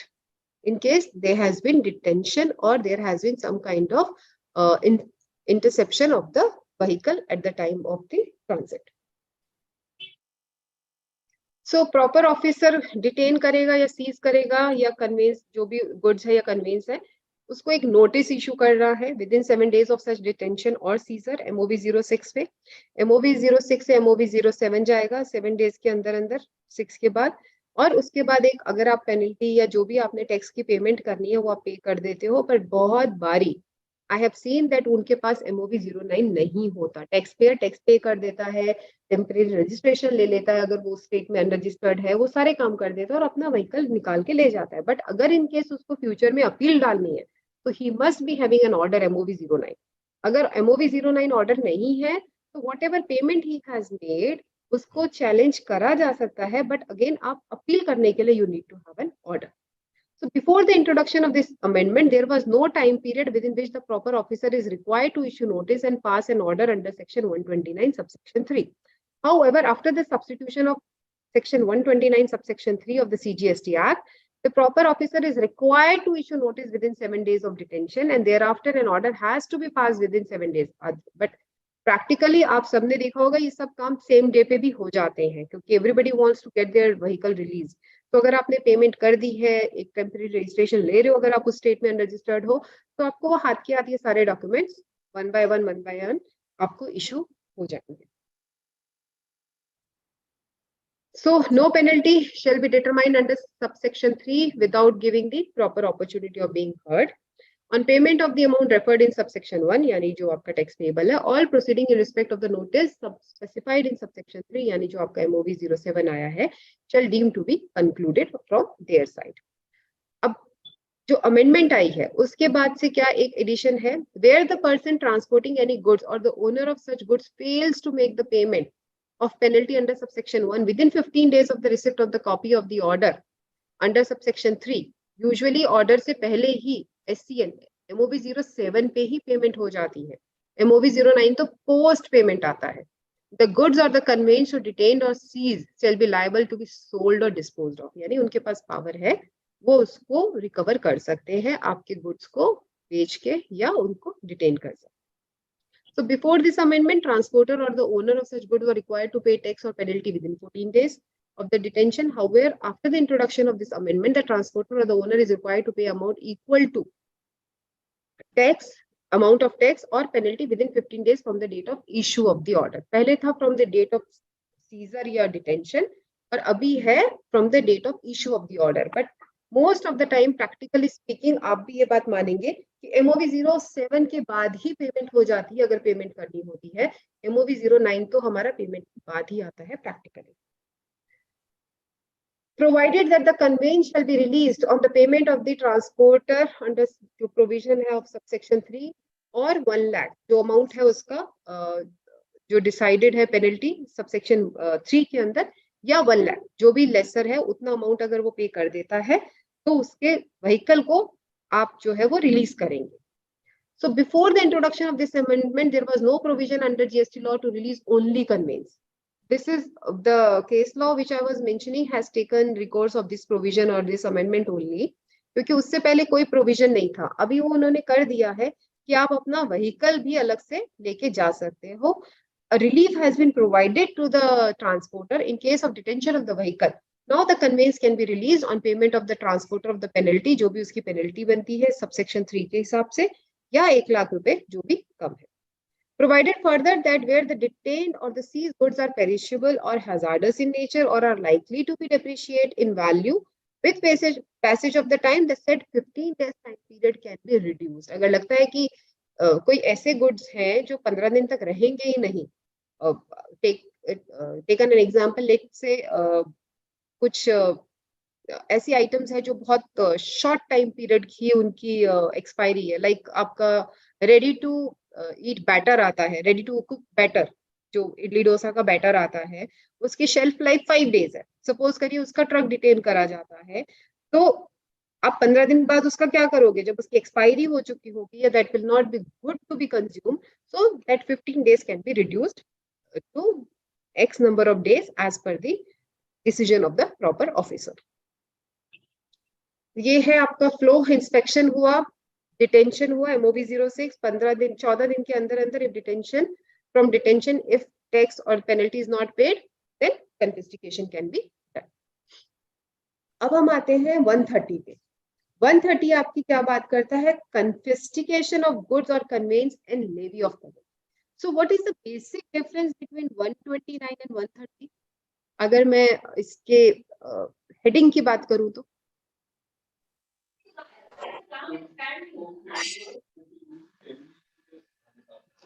Anyone please. 130, yes madam, 130 में तो ये है कि वो आपका गुड्स है जो भी है वो जब्त कर लिया जाएगा, सरकार का हो गया एक तरीके से, उसका मालिकाना हक सरकार पे चला गया अगर वही कारण सब होते हैं, और वहां पे सीज करते हैं तो प्रॉपर्टी या जो मालिकाना हक है हमारे पास ही रहता है। बेसिक अंतर है। बट दोनों कभी भी इन्वोक हो सकते हैं? वाई नहीं, 130 पहले कर सकते हैं ना, दोनों की बात नहीं हो रही है। Not with standing anything content in 129, 130 में लिखा हुआ है। कहाँ सर? 130 तो वेयर एनी पर्सन से शुरू हो रहा है। ऐसा है इसमें था कि 130 129 के रहते हुए 130 में कार्रवाई हो सकती है, ऐसा लिखा था। नहीं खत्म हो चुका सर, खत्म हो गया। अच्छा हाँ 1 जनवरी 22 से खत्म हो चुका सर, 1 दोनों जनवरी सेपरेट 22 हो गए सेक्शन जी, दोनों सेपरेट सेपरेट है। मेरी जी, बेसिक अंडरस्टैंडिंग इन दोनों के बीच में है। अगर आप 129 की हेडिंग पढ़िए, वहां लिखा है इन ट्रांजिट, यानी कि 129 को इन्वोक करने के लिए मेरे गुड्स इन ट्रांजिट होने चाहिए। ऐसा है, मैं बोल सकता हूँ एक मिनट? या प्लीज सर। मैं ये कहना है, इसमें हम लोग 9 में गुड्स को छुड़ा नहीं पाते, उसमें अधिकारी के पास केवल एक ही ऑप्शन बचता है, गुड्स को अपने हिसाब से मार्केट वैल्यू के हिसाब से बेचिए। वो मार्केट वैल्यू करवाता है, उसके हिसाब से उसको छोड़ने का प्रोविजन करता है। जहां पर 9 में हम आगे नहीं आते, टैक्स और पेनल्टी जमा करते, फिर गुड्स को वो कंसिडरेशन में भेजिए। केवल एक छोटा सा फर्क है, वो इससे आगे का मैटर जहां 129 खत्म हुआ उसके बाद ना। सर मैं वो मान रही हूँ, मेरा बेसिक थॉट प्रोसेस ये है कि 129 वो ही आपका तब हो सकता है जब गुड्स आपके मूवमेंट में है। आप तभी उन गुड्स के अंदर कार्रवाई कर सकते हो 129 की, जब वो मूवमेंट में है, यानी कि जब वो अपनी डेस्टिनेशन पे नहीं पहुंचे हैं। क्योंकि वहां लाइन में जो वर्ड है हेडिंग में वो लिखा है इन ट्रांजिट। इन ट्रांजिट का मतलब है जब वो आपके रास्ते में है, और 130 के अंदर ऐसा कहीं पर रिस्ट्रिक्शन नहीं है। ये किसी भी गुड्स की कन्फिस्टिकेशन कर सकते हैं, इनके लिए ये इन ट्रांजिट भी कर सकते हैं, ये विदाउट इन ट्रांजिट भी कर सकते हैं। This is what I was trying to explain. बिल्कुल ठीक है, और ये डायरेक्ट कर सकते हैं जी, 130 मैं वही भी कह वो रही कर हूँ, सकते ये हैं कभी भी कर सकते हैं। जी जी। लेकिन इसमें एक बहुत इंपॉर्टेंट चीज है जो 129 में नहीं है। 129 में आपने अगर देखा तो वो इन ट्रांजिट चेक कर सकते हैं, और वहां नॉटविथस्टैंडिंग लिखा हुआ है anything contained in this act where any person transport goods और stores while they are in transit in contravention to the provision of this act। यानी कि वो इन ट्रांजिट के अंदर जो भी कॉन्ट्रावेंशन है वो इन ट्रांजिट की प्रोविजन का कॉन्ट्रावेंशन होना चाहिए। 130 की अगर मैं बात करूं तो वहां एक वर्ड है with an intent to evade payment of taxes. So that means यहाँ पे मेंस रिया होनी चाहिए। पूरे लॉ में अगर आप देखेंगे तो इस इंटेंशन के ऊपर या मेंस रिया के ऊपर कहीं कुछ नहीं है। इसीलिए मेरा बार बार ये जब भी 130 इन्वोक होता था और वो बोलते थे कि नहीं टैक्स का अमाउंट जमा कराइए, टैक्स का अमाउंट जमा कराइए, तो मेरा पहला सवाल होता था मेरा इंटेंशन कहाँ है इवेजन ऑफ टैक्स का? अगर मेरा इनवॉइस लगा हुआ है उसके अंदर ई-वे बिल एक्सपायर हो गया, या ई-वे बिल में लेट्स से एड्रेस गलत चला गया, ई-वे बिल में कम किलोमीटर्स गलत हो गए, कुछ भी हो गया, बट उसमें मेरा इंटेंशन टू पेड पेमेंट्स कहाँ है, पेमेंट ऑफ टैक्सेस कहाँ है? मेरा इनवॉइस तो है उसके साथ। So this is again something that we really need to look upon, but none of the officers are taking into consideration that intention has to be there. उनके हिसाब से अगर ई-वे बिल में कुछ भी गलती है तो आपका इंटेंशन है पेमेंट इवेजन। क्यों? क्योंकि वो सीधा सप्रेशन पे लेके जाते हैं, और सप्रेशन अगर आप देखेंगे इस एक्ट के अंदर जो लिखा हुआ है वो इतना वाइडली वर्डेड है कि वहां इंटेंट का कोई गुंजाइश ही उन्होंने नहीं छोड़ी। बट एनीवेज, सो पहला पॉइंट यही है कि यहाँ पे उसकी इंटेंशन होनी चाहिए। Do not account for any goods on which he is liable to pay tax under this act, or supplies any goods liable to tax under this act without having applied for GST। यानी कि उसने tax नहीं दिया या उसके ऊपर GST की registration की इन्वोकेशन थी, पर उसने रजिस्ट्रेशन नहीं लिया और उसके बिना ही वो सप्लाई कर रहा है। Contravene any provision of this act. अब ये अपने आप में आपको देखिए कितना वाइडली वर्डेड है। Contravention of any provision of this act or rules made thereunder with an intent to evade payment of taxes। Again, intent has to be specified। मैंने एक additional place of business नहीं लिखा अपनी registration में, उसमें नहीं add करा, तो भी 130 कुछ भी इन्वोक हो सकता है। क्यों? क्योंकि मैंने कॉन्ट्रावेन करा है प्रोविजन ऑफ दिस एक्ट का। सिंपली अगर मेरे को, इसीलिए बोलते हैं कि आज की डेट में वो आईटीसी नहीं मिलेगा आपको। अगर ई इनवॉइस की रिक्वायरमेंट थी आपके वेंडर को और उसने ई इनवॉइस नहीं जनरेट करा और आपको गुड्स सप्लाई कर दिए, तो आपको आईटीसी नहीं मिलेगा। क्यों? क्योंकि यहाँ पे उसकी ये गुड्स को ही वो मान्यता नहीं देंगे कि ये गुड्स ही नहीं है, क्योंकि उसने कॉन्ट्रावीन करा है। So these are really very widely worded words। Uses any conveyance as a mean of transport of carriage of goods in contradiction with the provision of this act or rules made thereunder, unless the owner of the conveyance proves that it is used without the knowledge। यानी कि किसी के truck को लेके वो vehicle कर उसको लेके जा रहे हैं और उसको नहीं पता कि वो ट्रांसपोर्टर को कि उसका व्हीकल यूज हुआ है। तो इतना ओपन एंडेड वर्डिंग्स है इस प्रोविजन के कि आपको कॉन्फिस्टिकेशन का प्रोविजन इन्वोक करने के लिए उनको बहुत कुछ नहीं करना पड़ेगा। I hope you all will agree to me. Yes और नो? यस, सही है। So when confiscation of any goods or conveyance is authorized by this act, the officer adjudicing it shall give to the owner of the goods an option to pay in lieu of confiscation such fine as he thinks fit, then provided that such fine leviable shall not exceed the market value of the goods confiscated unless the tax chargeable thereon। Obviously आप taxable value से ऊपर नहीं लोगे। Aggregate of such fine penalty leviable shall not be less than, इससे कम नहीं होना चाहिए, penalty equal to 200% of the tax payable on such goods. जो भी आप उससे ले रहे हो पेनल्टी वगैरह, वो उससे कम नहीं होना चाहिए। Provided also that where any such conveyance is used for the carriage of the goods और passenger for hire, the owner of the conveyance shall be given an opportunity to pay in lieu of the confiscation of the conveyance a fine equal to the tax payable on the goods being transported thereon. Let's say truck मेरा 28-30 लाख का है, I don't know कितने का आता है, जो भी है, और अगर उसमें गुड्स की टोटल वैल्यू लेट से 2 लाख रुपए है जिसके पीछे उन्होंने कन्फिस्टिकेट करा है, तो मुझे मेरा कन्वेंस छुड़ाने का पावर देंगे या ऑप्शन देंगे। ऐसा नहीं है कि वो 2 लाख के गुड्स के लिए मेरा ट्रक भी जो उससे कई गुना ज्यादा वैल्यू का है वो लेके चले जाए। So no order of confiscation shall be passed, obviously without abiding the principles of natural justice। Where any goods or conveyance are confiscated under this act, the title of such goods or conveyance shall be vested upon government। Obviously वो उनकी custody में आ गए, वो उसके custodian owner बन जाते हैं। Shall take and hold possession of such goods confiscated, and every officer of the police on requisition of such proper officer shall assist him in taking and holding such possession। वो उसको help करेंगे कि वो उसके goods उसके पास में रहे। Conveyance are not required in any other proceeding under this act after giving reasonable time not exceeding 3 months to pay a fine in lieu of confiscation, dispose of such goods or conveyance। अगर वो truck owner भी नहीं आता है तो उसके पास भी power है कि वो विदिन आफ्टर 3 months वो उन सबको बेच के, चाहे उसमें ट्रक हो या उसका सामान हो, वो सब कुछ बेच बाच के वो अपनी जो भी उनका लॉस है वो उसकी भरपाई कर सकते हैं।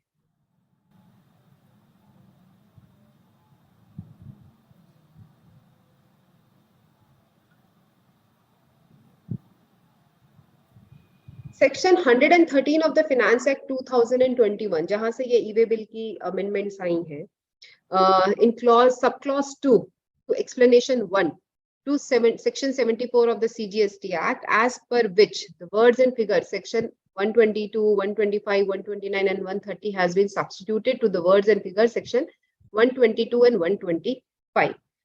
The new provision has been reproduced. अभी क्या हो गया है आपका जो after this amendment under Section 74, where the notice under the same proceeding is issued to the main person liable to pay tax and some other person, and such proceeding again the main person has been concluded under Section 73 or 74, the proceeding against all the person liable to pay penalty under Section 122 and 125 are deemed to be concluded.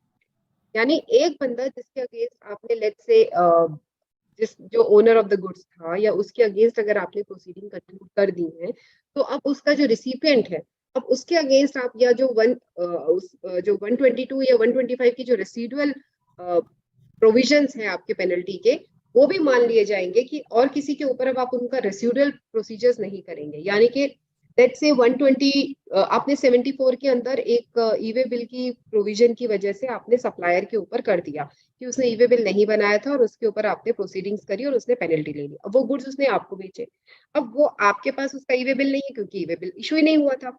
तो अब आपके against आप किसी और की proceedings जो उस proceeding से रिलेटेड है और कोई प्रोसीडिंग चाहे वो 122 में हो या वो एक रेसिडुअल में हो, यानी कि ई इनवॉइस अगर उसने नहीं बनाया था या कोई और जनरल पेनल्टी जो क्लॉज आपके ऊपर एप्लीकेबल हो जाए सिर्फ उस एक ट्रांजैक्शन से जो कि ऑलरेडी 74 में असेस्ड हो चुकी है, तो उससे रिलेटेड उस ट्रांजैक्शन से रिलेटेड किसी और पर्सन के ऊपर भी आप साइमल्टेनियसली 122 या 125 इन्वोक नहीं करेंगे। वरना होता क्या था, एक ने ई-वे बिल के कॉन्ट्रावेंशन की प्रोविजंस की वजह से उसने पेनल्टी भरी या जो भी करा, और वो जब गुड्स मेरे पास आए क्योंकि मेरे पास ई-वे बिल नहीं है तो आप मुझ पे भी आप पेनल्टी और वो इन्वोक कर देते थे कि भाई आपके पास नहीं है तो आपका परचेज जेन्युइन नहीं है और इसके ऊपर आपका पेनल्टी भी लगेगा। So now this has been concluded कि अब अगर एक जने पे हो गई है तो आप उससे रिलेटेड सारे बंदे या जो उस ट्रांजेक्शन से आगे के बंदे हैं उनके ऊपर आप मान लेंगे कि अब आपको पेनल्टी नहीं होगी।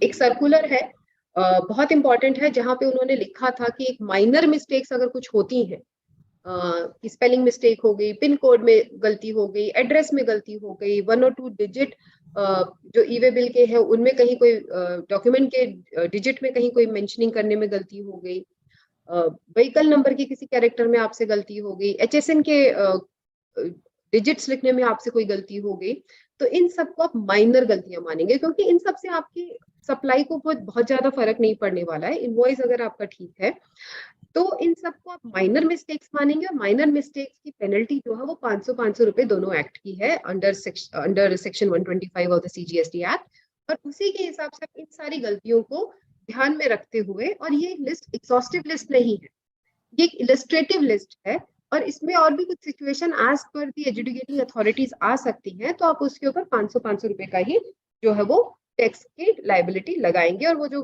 100% टैक्स या आज की डेट में 200% ऑफ द पेनल्टी का प्रोविजन इन्वोक नहीं करेंगे। ये हमने डॉक्यूमेंट्स हमें पता है कि उसमें क्या क्या चाहिए। तो ट्रांसपोर्टर अगर रोड से कर रहा है तो उसकी आईडी या व्हीकल नंबर हो सकता है, अगर रेल एयर या उससे कर रहे हैं तो आपके पास बाकी उनकी डिटेल्स होनी। पेनल्टी 129 के अंदर हमने देखी है, अगर आपने ई-वे बिल नहीं करा तो non generation of e way bill, यानी कि जब आपका लेट से स्क्रूटनी हो रही है, ऑडिट हो रही है और उस टाइम पे पता चलता है जी आपने तो ई-वे बिल नहीं बनाया था, अब क्योंकि मोमेंट कंप्लीट हो चुकी है, ट्रांजैक्शन कंप्लीट हो चुकी है, तो 129(1) के अंदर प्रोविजन है कि वो पेनलाइज कर सकता है ओनर ऑफ द कन्वेंस और tax payer with a fine of 10,000 rupees और the amount of tax being evaded if the person is caught. ये तो उस टाइम की बात हो रही है जब आपने उसको पकड़ा तो उसके पास में पावर है, लेकिन अगर उसके बाद में भी कहीं पकड़ा गया और आपको लगता है कि उसने नहीं ई-वे बिल बनाया था, तो एक ओपन एंडेड वर्डिंग है आपके 125 की जो जनरल पेनल्टी क्लॉज है।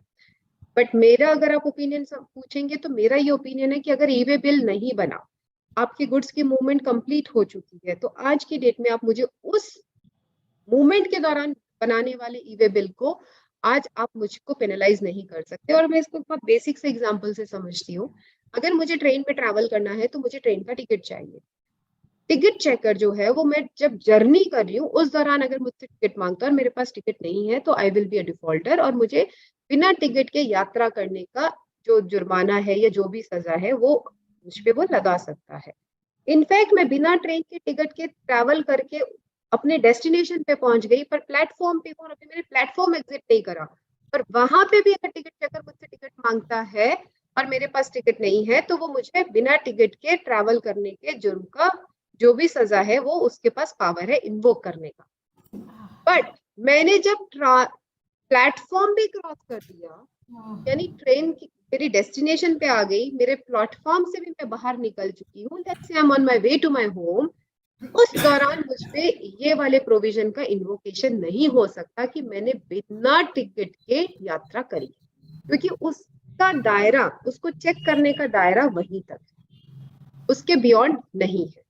So same way I understand the provision of e-way bill also. So, but we all have to wait until and these kind of provisions are being settled by the Honorable Apex Court. इससे पहले तो हम सिर्फ सोच ही सकते हैं। तो detention and seizure on non generation of e way bill हमने देख ही लिया है 129 के अंदर। So we have already seen this provision. Consequences क्या हो सकते हैं कि वो मान लेंगे कि कन्फेस्टिकेट हो सकता है कि आपके पास कल्पेबल माइंड है, इंटेंशन है आपके पास इवेजन की, आपकी गुड्स जो है वो अनअकाउंटेड है, या आपने कोई फॉल्स रिप्रेजेंटेशन कर रहे हो, आपने जो सप्लाई करी है वो कहीं और इनवॉइस दे दिया है, गुड्स आपके कहीं और जा रहे हैं, इसीलिए आपने इनवॉइस ई-वे बिल नहीं बनाया है, या आपका कोई बिल्कुल कंडक्ट है, मिसकंडक्ट है, आप जानबूझ के कॉन्ट्रावेंशन कर रहे हो प्रोविजन का, या आपका जो ट्रांसपोर्टेशन ऑफ गुड्स है वो इलीगल है, यानी कि आपको वो गुड्स कहीं और जाने हैं, पैरेलल मैन्युफैक्चरिंग लाइन में जा रहे हैं जहां पे उनके साथ उनका इनवॉइस या उनका वैलिड डॉक्यूमेंट उनके साथ नहीं है। तो कुछ रेलेवेंट केस लॉज हैं जिनका मैंने यहाँ पे जिक्र करा है, जिसमें इस पर्टिकुलर केस में ऑनरेबल हाई कोर्ट ने ऑब्जर्व करा है कि goods which are classifiable as personal and household effects they fall under the exclusion and e-way bill is not required. Though in this case the taxpayer or the assessee has taken a temporary registration also, but still they say that no, e-way bill is not required.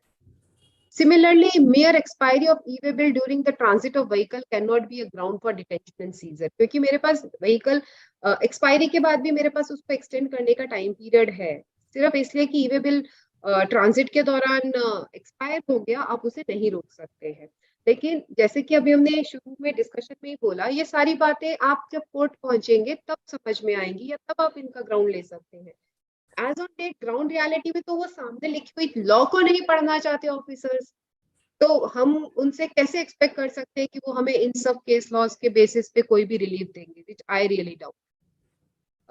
Similarly इस matter के अंदर जो Madras high court ने दिया था, वहां पे भी वो गुड्स इन ट्रांजिट थे, और उन्होंने court has relied on the circular and observe that the expiry of e way bill does not create a scope for evasion, यानी कि वो एक डॉक्यूमेंट है, उसका जो परमिट था वो जो है वो एक्सपायर हो गया। State that in case of penalty up to 5000 can be levied, उनका जो सर्कुलर था, तो इसको ध्यान में रखते हुए उन्होंने इसको इसी तरीके से डिस्पोज ऑफ करा था। अगेन उन्होंने लिखा है एक और केस के अंदर कि जो प्रोवाइजो टू रूल 138 सब रूल 10 है, वो कहता है कि that where the circumstances of an exceptional nature, जो कि अभी आप लोगों ने भी बात करी, including transhipment, the goods can not be transported within the validity of e way bill, the transporter may extend the validity, तो उसके पास पावर है एक्सटेंड करने की। In case of Karan Singh versus state of West Bengal, it was held that adjudicating authorities should exercise its discretion and communicate to the assessee to extend the period of e-way bill up to 8 hours from the time of expiry. अगर आपने उस window के दौरान जब आप उसको extend कर सकते हैं, एक्सपायर हो भी चुका है आपका ई-वे बिल, तो भी उनका कहना है, कोर्ट का कहना है कि एडजुडिकेटिंग अथॉरिटी को भी एप्लीकेशन ऑफ माइंड करना चाहिए और उसको उसका एक्सटेंड अगर हो सकता है तो करा देना चाहिए, विच आई रियली डाउट कि कोई भी एडजुडिकेटिंग अथॉरिटी या कोई भी ऑफिसर जो वहां पे खड़े होकर इंटरसेप्ट कर रहे हैं रोड के ऊपर आपका व्हीकल, वो इस तरीके की कभी भी जेस्चर या इस तरीके का कभी भी एप्लीकेशन ऑफ माइंड करते हैं। So these are few important case laws somewhere from 2018 I have included because उस टाइम पे बहुत सारी issues आते थे ई-वे बिल के। तो non entering of vehicle number in part B is the violation of provision of section 68 read with rule 138 and it is mandatory to file part B। तो इस बेसिस पे उन्होंने जो है आपको माना था गिल्टी कि अगर आपका पार्ट बी नहीं है, filed, whatever the reason it may be, but it is a clear contravention of the provision. Similarly, incomplete e-way bill, यानी कि part B not uploaded and carrying a printout, the petitioner shall provide the book bank guarantee, जो कि पहले होता भी था, अब bank guarantee दीजिए और अपने गुड्स को लेके जाइए.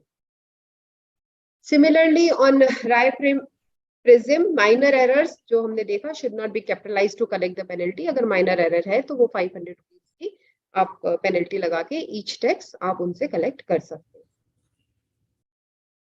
सिमिलरली गुड्स के अंदर यहाँ पे भी था कि कॉम्पिटेंट अथॉरिटी गुड्स चले थे आपके महाराष्ट्र से. Competent authority of the UP has seized the goods of the assessee under transport from Maharashtra to UP, as well as the vehicle on the ground that goods were not accompanied by e-way bill.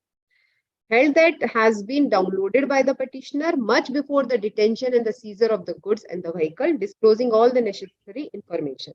So we find no irregularity in present case and therefore the seizure. तो इसका अगर मैं detail में देखूं तो यहाँ पे क्या था कि जब वो गुड्स डिटेन हो रहे थे या जब तक उन्होंने वो डिटेंशन का प्रोविजन इन्वोक करा और उसकी कार्रवाई शुरू करी थी, उससे पहले उन्होंने ई-वे बिल जनरेट कर दिया था. तो उन्होंने यहाँ पे उसको प्ली दिया है या उसको रिलीफ दिया था कि आपका अगर उसके बाद भी जब तक डिटेन नहीं हुआ था, ऑन द प्रोसेस था और अगर आपने ई-वे बिल बना लिया था तो उसका उनको बेनिफिट मिल जाना चाहिए.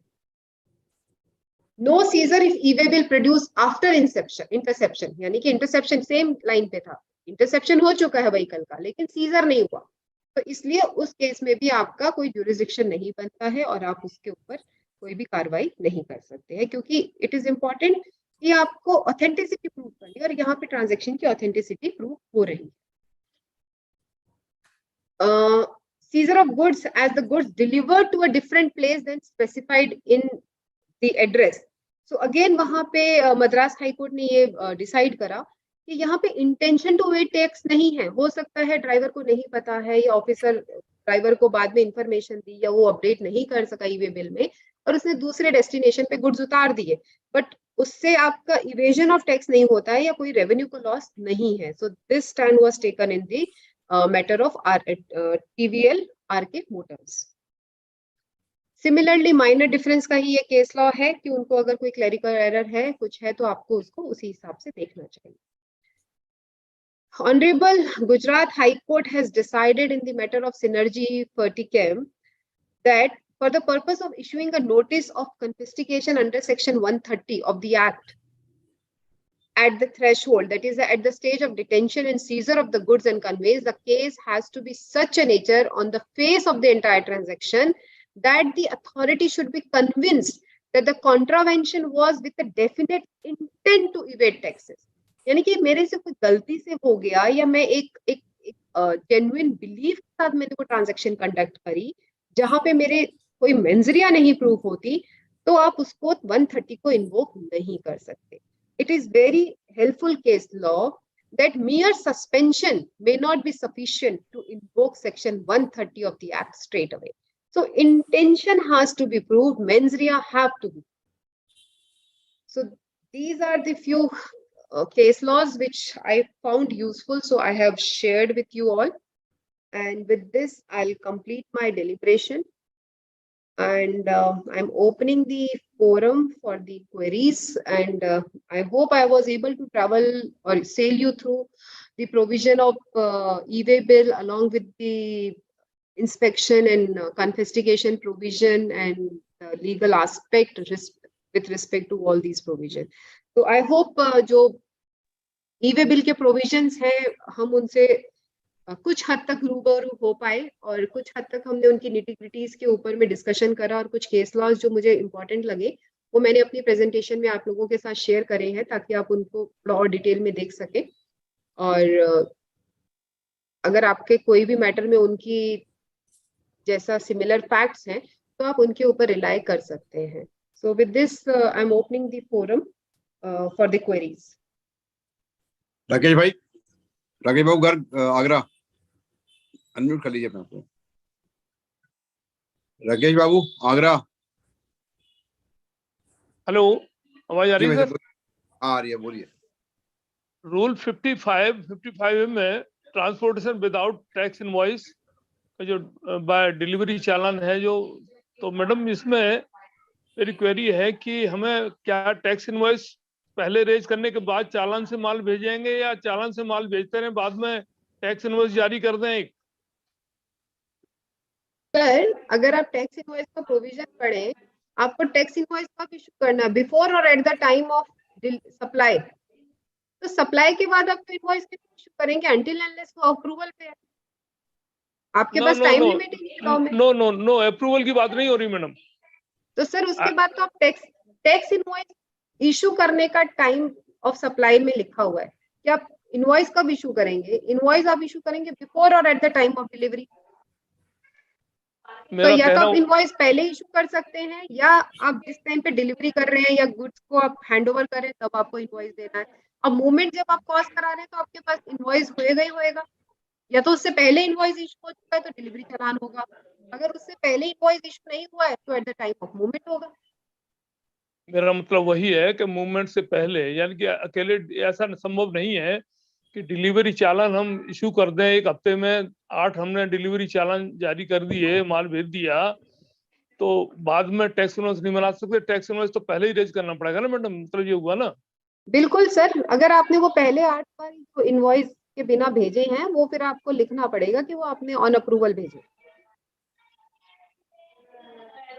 क्योंकि सेक्शन 31 में एक एक्सक्लूजन है।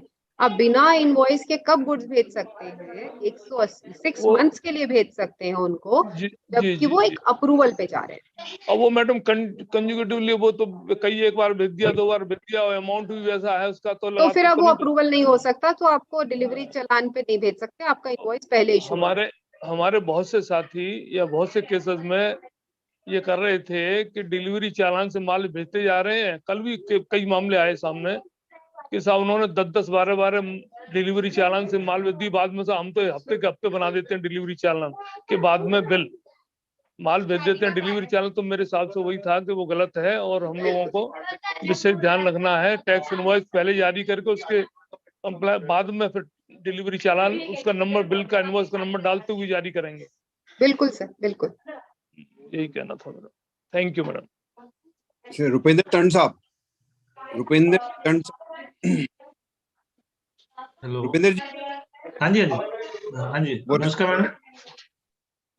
मैम, जो सर का क्वेश्चन था अभी, उसमें वो जब कंटिन्यू सप्लाई है ना, एक कॉन्सेप्ट है कंटिन्यू सप्लाई, उसमें फिर क्या करेंगे सर मैम? एक्चुअली बेसिकली चालान का जो सिस्टम है ना, सर वो कंटिन्यूअस सप्लाई किसकी होती है? कंटिन्यूअस सप्लाई में आप एग्जांपल अगर देखेंगे तो पाइपलाइन के थ्रू गैस जा रही है, यस पाइपलाइन मैम, के लिक्विड जा रहा है, तो वो तो आपका ई वे बिल की कोई प्रोविजन बिल ही की नहीं है उसके अंदर। रिक्वायरमेंट। वो तो पहले से ही है उसके लिए। तो मैडम वो तो सेमी नॉकडाउन, इनका कहते तो सेमी नॉकडाउन जो है, एंड चालान सेमी तो knockdown is not a continuous supply. Semi नहीं, नॉकडाउन तो सेमी बहुत क्लियर कॉन्सेप्ट है। सेमी नॉकडाउन या कंप्लीट नॉकडाउन, यानी एसकेडी और सीकेडी, इसका सवाल है आपका? नहीं तो नहीं एक मैम, मेरा ये नहीं सवाल है। मैं तो उन सर की बात ही कर रहा था जो सर अभी सर पूछ रहे थे ना अभी, कि चालान पर बेसिकली चालान तो या तो जॉब वर्क के साथ है, या एक आप बीच में कॉन्सेप्ट कर रहे थे ना कि अगर सर आप सवाल, आपका कोई सवाल है हाँ, तो आप सवाल ही पूछिए। पूछ रहा हूँ, मैं उनके साथ ही कंटिन्यू रेलिवेंट कर रहा हूँ।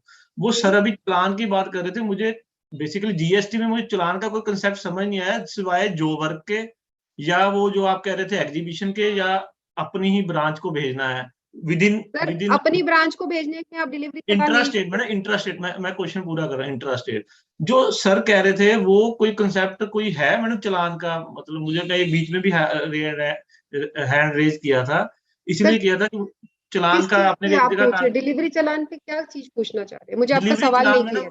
मैडम, गुड्स जो सेल है वो डिलीवरी चालान पर तो कोई नहीं जा सकती ना हमारी, किसी तरह के अप्रूवल वगैरह का जो आपने बोला वो एग्जांपल है। तो जा उसके सकती है ना अलावा डिलीवरी चालान पे। एक बात समझिए, आपने इनवॉइस इशू कर दिया, यस मैम, ठीक है, आपने इनवॉइस इशू कर दिया, आपके गुड्स जो हैं वो लेट से एक व्हीकल में नहीं जा सकते। ठीक है जी। वो तो जब सेमी आप नॉकडाउन सीकेडी वाला कॉन्सेप्ट आ गया ना मैम, बस बिल्कुल सर, वो उसके इस साथ हर के साथ बिल लगाना पड़ेगा, कॉपी लगानी पड़ेगी लास्ट के साथ, वो तो है ही है। उसके बिल्कुल अलावा ऐसा कोई तो, जैसे सर कह रहे हैं हम हफ्ते का बिल बना रहे हैं, पार्ट सप्लाई दे नहीं रहे सर, हैं, ये तो मैंने मना ही कर दिया ना। जब आपके हाँ, गुड्स की सप्लाई होगी उसके बाद आप इनवॉइस नहीं बना सकते, ये लॉ ऐसा के कोई हिसाब से कंसेप्ट गलत है है। नहीं ना। हाँ ठीक है मैम। मैंने एक एक इशू था, एक मल्टी मोड, जो आपने मेरे पास दो तीन मल्टी इशू मॉडल ट्रांसपोर्ट, हाँ मल्टी मॉडल, उसमें रेल भी आ जाती है बीच में, फिर दोबारा से ईवेबल बन जाता है। उसमें अपडेशन का फिर इशू रहता है, वो रेलवे वाला, और वो जब जाता है वो पंगा आता है उसमें, उसका डाटा मिलने में कई बार मुश्किल हो जाता है वहां से। सर देखो, जो मल्टी मॉडल का ये चैलेंज है, ये मल्टी जो मॉडल का वहां पर चैलेंज है। यूआरडी हो तो और भी पंगा है, जो जिसको रेसिडेंट यूआरडी हो तो और भी पंगा है हमारे लिए इशू।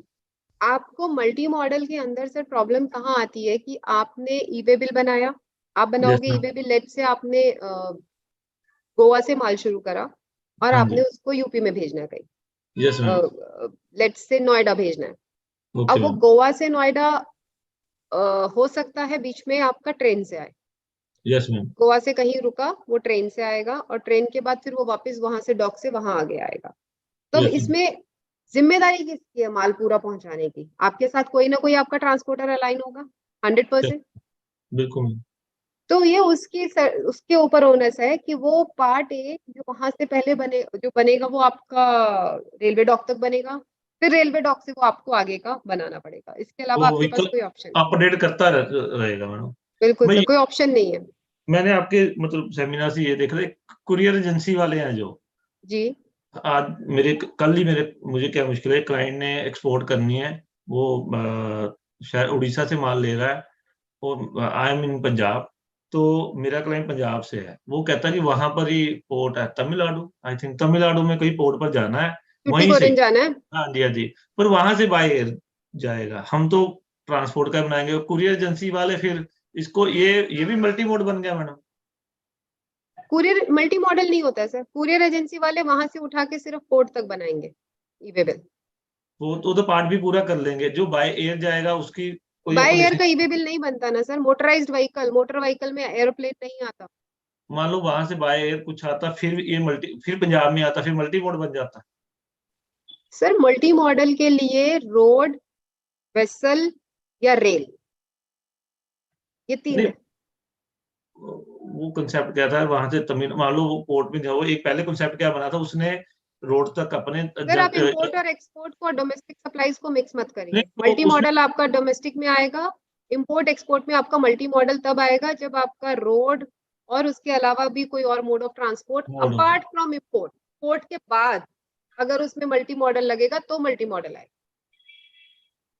ठीक है मैम, ठीक है मैडम। एक और इशू है कि मैं सवाल ज्यादा पूछा, मैंने आपके बीच बीच में लिखे जो प्रैक्टिकल प्रॉब्लम आती, जो वर्कर है वहां पर एक चेक बटन लिखा है कि जो वर्कर इशू करेगा, तो वो जो वर्कर वापसी, मैंने जो वर्क के लिए माल भेजा, तो मैं जो वर्क पर क्लिक करके भेजूंगा, जो वर्कर ने जब वापस भेजना है तब भी वो जो वर्क पर क्लिक करके भेजेगा, कि वो अदर सप्लाई में करेगा?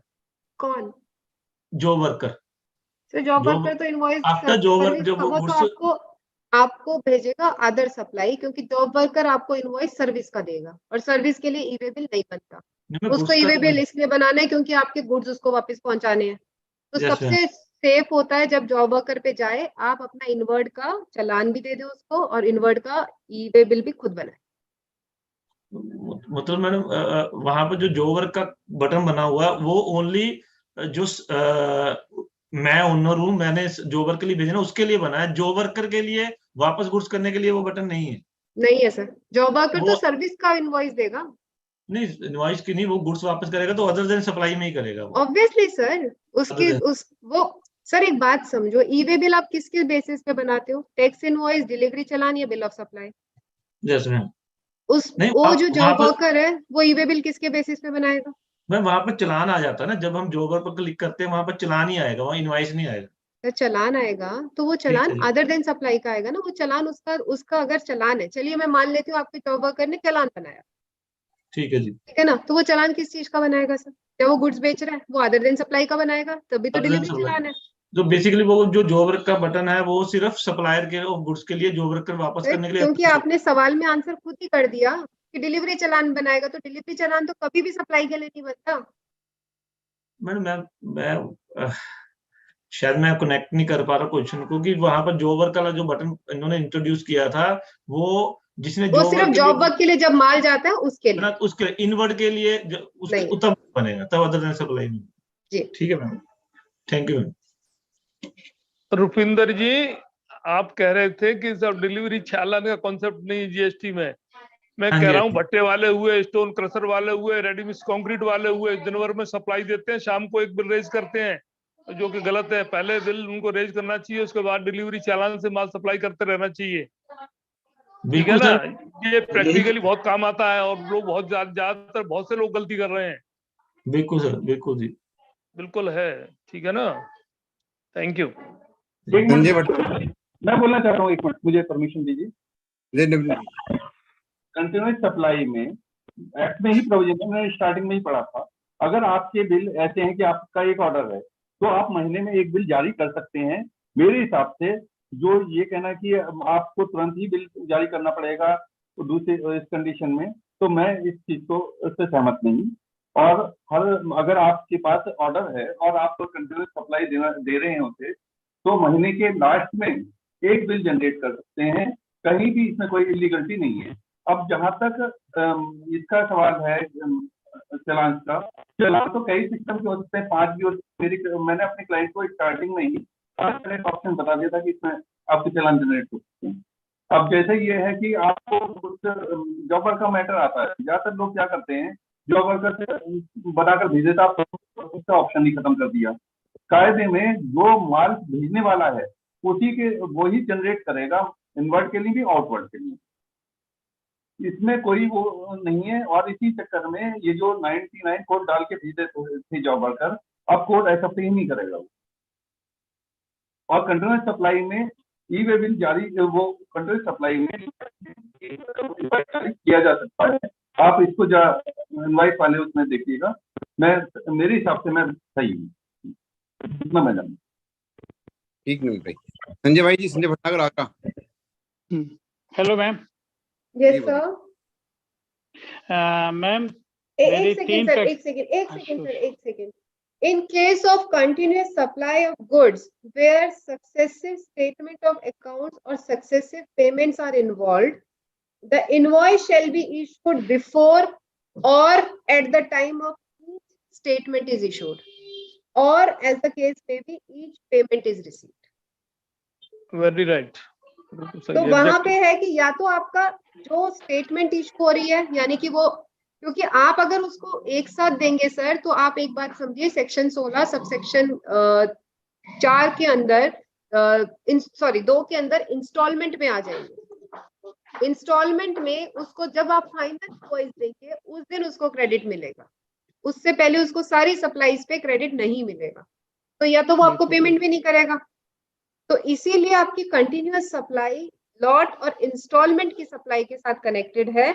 टेक्निकली या थ्योरेटिकली मैं आपकी बात मानती हूँ कि होता यही है कि मेरे पास प्रोविजन है एक इनवॉइस इशू करने का, या जिस दिन मुझे पेमेंट आएगी मैं उस दिन इशू कर सकता हूँ इनवॉइस। बट क्या सामने वाला क्रेडिट को डिनाई कराएगा इतने दिन तक? So we have to link both the provision section 16 ITC eligibility as well as your invoice provision as per your section 31. जी सर, किसी का सवाल था? हाँ मैम, मेरा था। ठीक। 3 प्रैक्टिकल प्रॉब्लम्स जो नॉर्मली सभी टैक्स प्रोफेशनल्स फील करते हैं, उसके बारे में मैं बात करना चाह रहा था। एक जो सर्कुलर 64 था, जिसके अंदर उन्होंने पॉइंट नंबर 5 में जो 6 कंडीशन दी गई हैं, बेसिकली जो कन्वे किया गया था कि ये जस्ट इलस्ट्रेटिव है कि मैंने इस आज टाइप अपनी की डेलिब्रेशन कंडीशंस में भी होगी। यही बोला है sir, minor error. Exactly.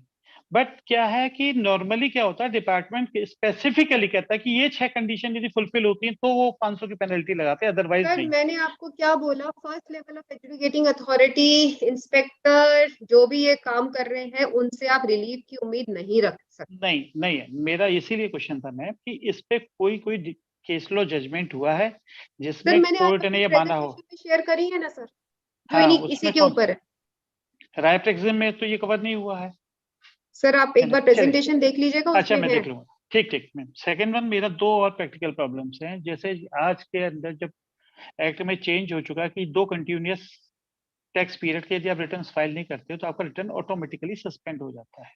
Correct. Suppose that किसी का कंसाइनमेंट ड्यूरिंग ट्रांजिट है और रिसिपेंट का रजिस्ट्रेशन सस्पेंड हो जाता है, तो क्या ये ग्राउंड एम्पावर्ड करता है ऑफिसर्स को कि इसको कंसाइनमेंट को सीज कर सके या डिटेन कर सके?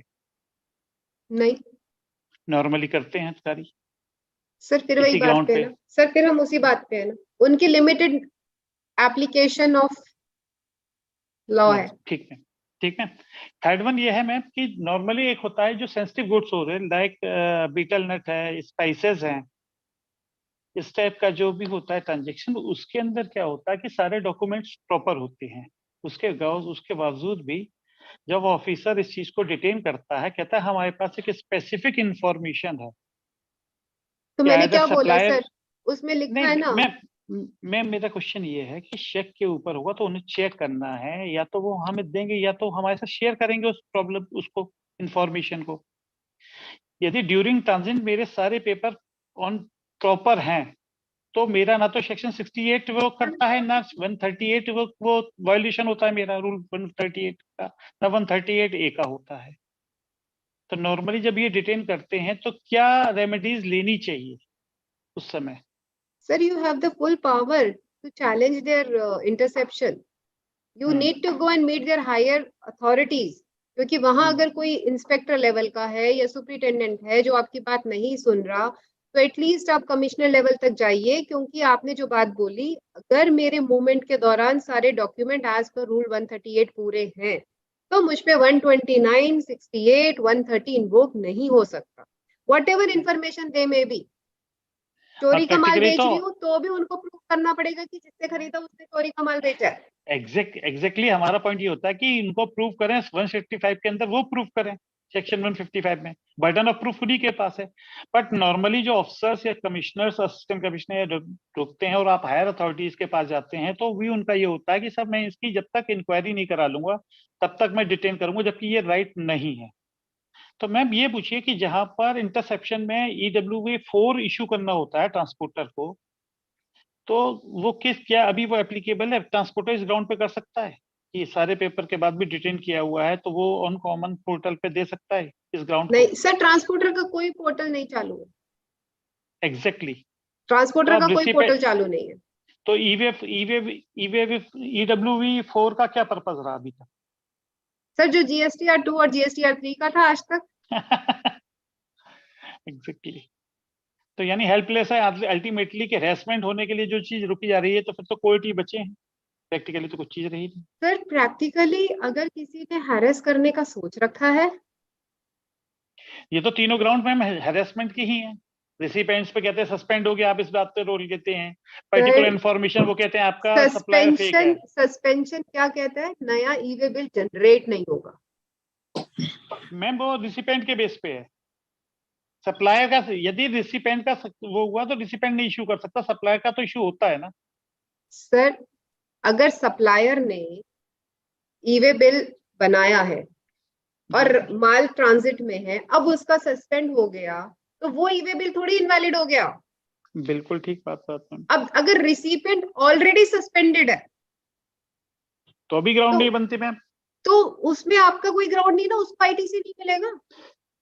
नहीं मैम, तब भी सरकार तो रस नहीं GSTR 1 रहती में टैक्स लेगी आपसे। मैम, वहां पर भी ड्यूरिंग सस्पेंशन वहां पर वॉइड करते हैं हम, हमको टैक्सेबल सप्लाई करने के लिए, इशू करने के लिए, टैक्स इनवॉइस के लिए वॉइड किया गया है सेक्शन 29 में। मुझे जब मैं ड्यूरिंग सस्पेंशन ऑफ रजिस्ट्रेशन मैं टैक्सेबल सप्लाई कर नहीं सकता, टैक्स चार्ज नहीं कर सकता, बट परचेज कर सकता हूँ। मैं परचेज पे कहीं पे भी वॉइड नहीं किया गया मुझको। सर परचेज करके आप करोगे क्या? अगर आपका, मैं कह रही हूँ, तो वो आपका प्रेरोगेटिव है ना कि आपको उसका आईटीसी नहीं मिलेगा। सप्लायर को तो इसमें कोई नुकसान नहीं है या सरकार को कोई नुकसान नहीं है। That is what I am trying to make you. Ma'am technically यही बता रहा हूँ कि जब रजिस्ट्रेशन आप तो विदाउट नोटिस सस्पेंड हो जाता है तो व्यापारी को पता ही नहीं होता कि मेरा कब हो गया suspend. Correct sir, correct. So I am Basically, saying the that these problem are the ये है। genuine hardship. You can't say anything to them. यही प्रैक्टिकल मैम प्रॉब्लम। मेरा एक क्वेश्चन है। Sir, I'll take this last 4-5 minutes because it is already 8 o'clock and I'm still in my office. Yes. Ma'am कई बार client से ये query आती है कि जो हमारा मूवमेंट हो रहा है गुड्स का from one place to another, यानी कि जैसे कलकत्ता से माल दिल्ली आ रहा है और क्लाइंट को ये लगता है कि इसमें से कुछ जो एक बहुत मतलब एक बड़ा फुल ट्रक लोड आ रहा है उसमें से कुछ माल मुझे ऑर्डर अब मिल गया है जो कि रास्ते में ही मैं डाइवर्ट करना चाहता हूँ किसी दूसरी प्लेस पे, और बाकी गुड्स मेरे डेस्टिनेशन पे आ जाए वो। तो ऐसे केसेस में हमें क्या मतलब करना चाहिए या क्या कर सकते हैं हम, क्योंकि मूवमेंट ऑफ गुड्स तो कलकत्ता से दिल्ली के लिए ई वे बिल के थ्रू हुआ है। अब इन ट्रांजिट सेल जो पहले जीएसटी से पहले हुआ करती थी वो तो फुल ट्रक लोड की इन ट्रांजिट सेल हुआ करती थी, लेकिन अगर पार्शियल लोड हम किसी और को ट्रांसफर करना चाहते हैं तो उस केसेस में हम क्या कर सकते हैं? आप ट्रांसफर कर सकते हैं, लॉ में कहाँ मनाही है? नहीं तो हम किस डॉक्यूमेंट के आधार पे हम इनवॉइस के ट्रांसफर बेसिस पे करेंगे सर, अपना टैक्स इनवॉइस देंगे उस बंदे को, आपने डिस्पैच फॉर्म दिखाएंगे जहां से गुड्स आपने उठाने हैं। सर देखो, कहीं तो रुकेगा ट्रक, चलते ट्रक में तो आप सामान नहीं उतार सकते ना, कोई तो डेस्टिनेशन में उतरेगा वो, उस डेस्टिनेशन से आप दिखाएंगे डिस्पैच फ्रॉम डिलीवर्ड टू, और अब अपना इनवॉइस भेजिए उसके साथ। नहीं, हम फुल ट्रक की बात नहीं कर रहे, हम जैसे सर पार्शियल मैं पार्ट ट्रक की बात कर रही हूँ। तो जो बाकी जो मटेरियल दिल्ली आना है वो मिसमैच होगा, जो ई वे बिल और मिसमैच इनवॉइस आ कहाँ रहा होगा? मिसमैच कहाँ से, किससे कराओगे? जीआरएन से मिसमैच कराओगे? है। नहीं, अल्टीमेटली एक जीआरएन बात बताइए, कंस्ट्रक्टिव डिलीवरी का भी तो कॉन्सेप्ट है। आपका गुड्स चला, लेट्स से आपका जब इंपोर्ट करते हो सेक्शन 11 के हिसाब से गुड्स आपके पोर्ट पे आए, मान लिए जाते हैं सारे आपके, और वहीं से आप उनको ट्रांसफर भी कर देते हो, कुछ अपने पास लाते हो, कुछ ट्रांसफर कर दिया आगे जहां बेचने थे। वो भी तो कंस्ट्रक्टिव डिलीवरी है आपकी। नहीं, लेकिन इस केस में तो जो डिलीवरी कलकत्ता से आ रही है वो एक ई वे बिल और एक बिल के थ्रू आ रही है जो हमारी सेलिंग पार्टी ने हमें इशू किया है। उससे कोई तो फर्क अब नहीं जो पड़ता सर, मेरा आंसर यही है, आप फैक्ट्स को जो मर्जी बोलिए, मेरा आंसर यही है कि आपका इन मूवमेंट ट्रांजैक्शन के अंदर आपके अगर इन ट्रांजिट गुड्स हैं, इसके अंदर रिस्क एंड रिवार्ड का कोई कॉन्सेप्ट नहीं है। जीएसटी के अंदर रिस्क एंड रिवार्ड का कोई कॉन्सेप्ट नहीं है। उसने अगर आपके नाम पे e-way bill sorry invoice issue कर दिया, आपने वो गुड्स को कहीं पे भी बीच में डाइवर्ट करा, लेट्स से उसने आपने उससे लिया कि तुम मुझे माल भेजो, आप उसको नहीं बताना चाहते उसमें से आप आधा माल किसे बेच रहे हो, तो भी तो आप वहां से, उसने अगर एक्सवर्क्स करा या उसने डिलीवरी के टाइम पे आपको पूरा सामान बेचा और वो आपको ट्रक में भेज रहा और अपने ट्रांसपोर्टर के यहाँ से आपने आधा माल और कहीं ट्रांसफर करा दिया, तो क्या करोगे? नहीं, आप वो भी तो कर सकते हो। आधा माल हमने ट्रांसफर कर दिया, जो बाकी आधा बचा हुआ माल है वो मेरे गोडाउन तक आने के सर लिए। एक प्रैक्टिकल एग्जांपल समझिए, आप ही के एग्जांपल ने, आपके वेंडर ने ट्रांसपोर्टर के यहाँ पे पूरा ट्रक माल भेज दिया, या उसने पूरा लोड जो ट्रक का था उसने उतना माल भेज दिया। मैं ट्रक की भी बात नहीं करती, मैं बोलती हूँ उसने 10 कार्टन माल भेज दिया ट्रक वेयर हाउस पे ट्रांसपोर्टर के, और उसने आपका ई-वे बिल भी जनरेट कर दिया, पार्ट ए जनरेट करके भेज दिया। अब आपका एक बंदा है वहां पे जिसने उसमें से 5 कार्टन जो है वहीं से उठा के किसी और को भेज दिए, जिसको आपने भेजना था, कलकत्ता में ही भेजना था, तो क्या आप उसके ऊपर वो डिनाई कर सकता है? नहीं, वो तो नहीं डिनाई कर सकता, तो फिर उसके लिए आपके हमें मूवमेंट के अंदर आपने अगर माल बेच दिया तो वो क्यों डिनाई करेगा? नहीं, वो डिनाई नहीं करेगा, हम डॉक्यूमेंट की बात कर रहे हैं इसमें कि तो इस केस डॉक्यूमेंट। में भी तो डॉक्यूमेंट आपके मैच नहीं करेंगे। आपने 5 कार्टन बेच दिए, वहीं से आपको रेट मिला, अच्छा आपने कैलकाटा में बेच दिया, तो आपके यहाँ पे फैक्ट्री प्रीमाइस में तो जीआरएन तो आपका 5 कार्टन का ही मिलेगा। हाँ, वही मैं कह रहा हूँ कि जो यहाँ पे आएगा वो तो 5 कार्टन आएगा, लेकिन वो डॉक्यूमेंट जो ट्रक के साथ आएगा वो 10 कार्टन का आएगा, तो आपका इन बिटवीन। इनवॉइस उसमें जाएगा, और जो 10 कार्टन का अगर उसके साथ डॉकेट आएगा तो आप उसको चेंज कर सकते हो ना, आप अपना डिलीवरी चालान से आप अपना इनवर्ट सप्लाईज ले सकते हो ना, अदर देन सप्लाई है आपका इनवर्ट सप्लाईज है, हाँ, आपके वही पास मैं जान। इनवॉइस है, आपने मूवमेंट के लिए आप डिलीवरी चालान यूज कर सकते हो। देयर इज नो, हाँ, सी ऑल दीज मतलब are your practical issues that every businessman know how to handle.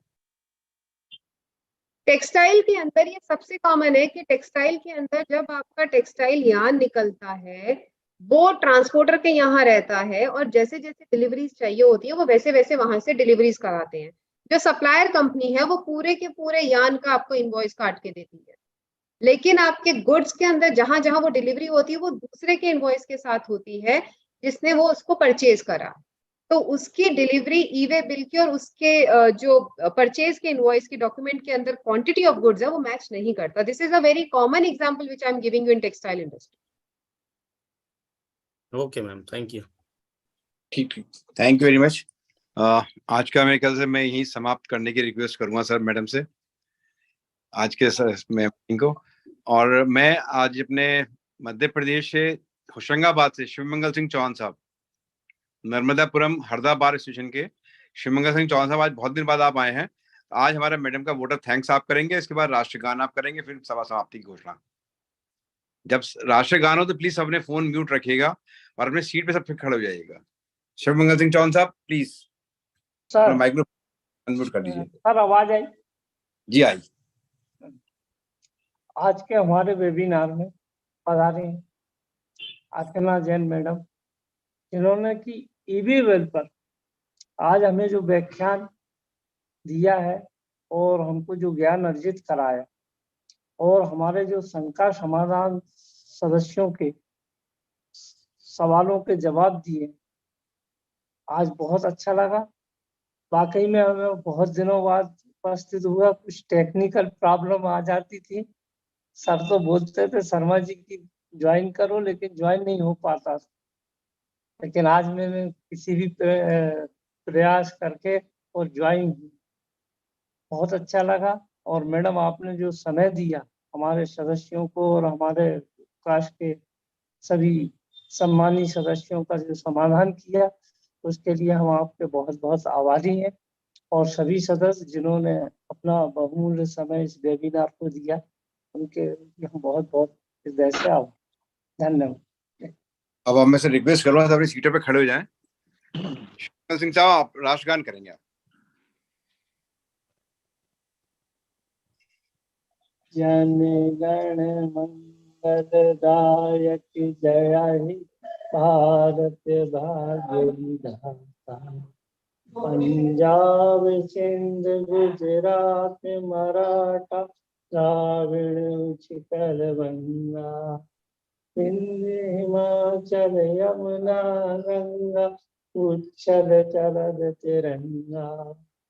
जब शुभ नावे जागे तब शुभ आशीष मांगे, गाए जब जय गाथा जन गण मंगलदायक जय हे भारत भाग्य विधाता।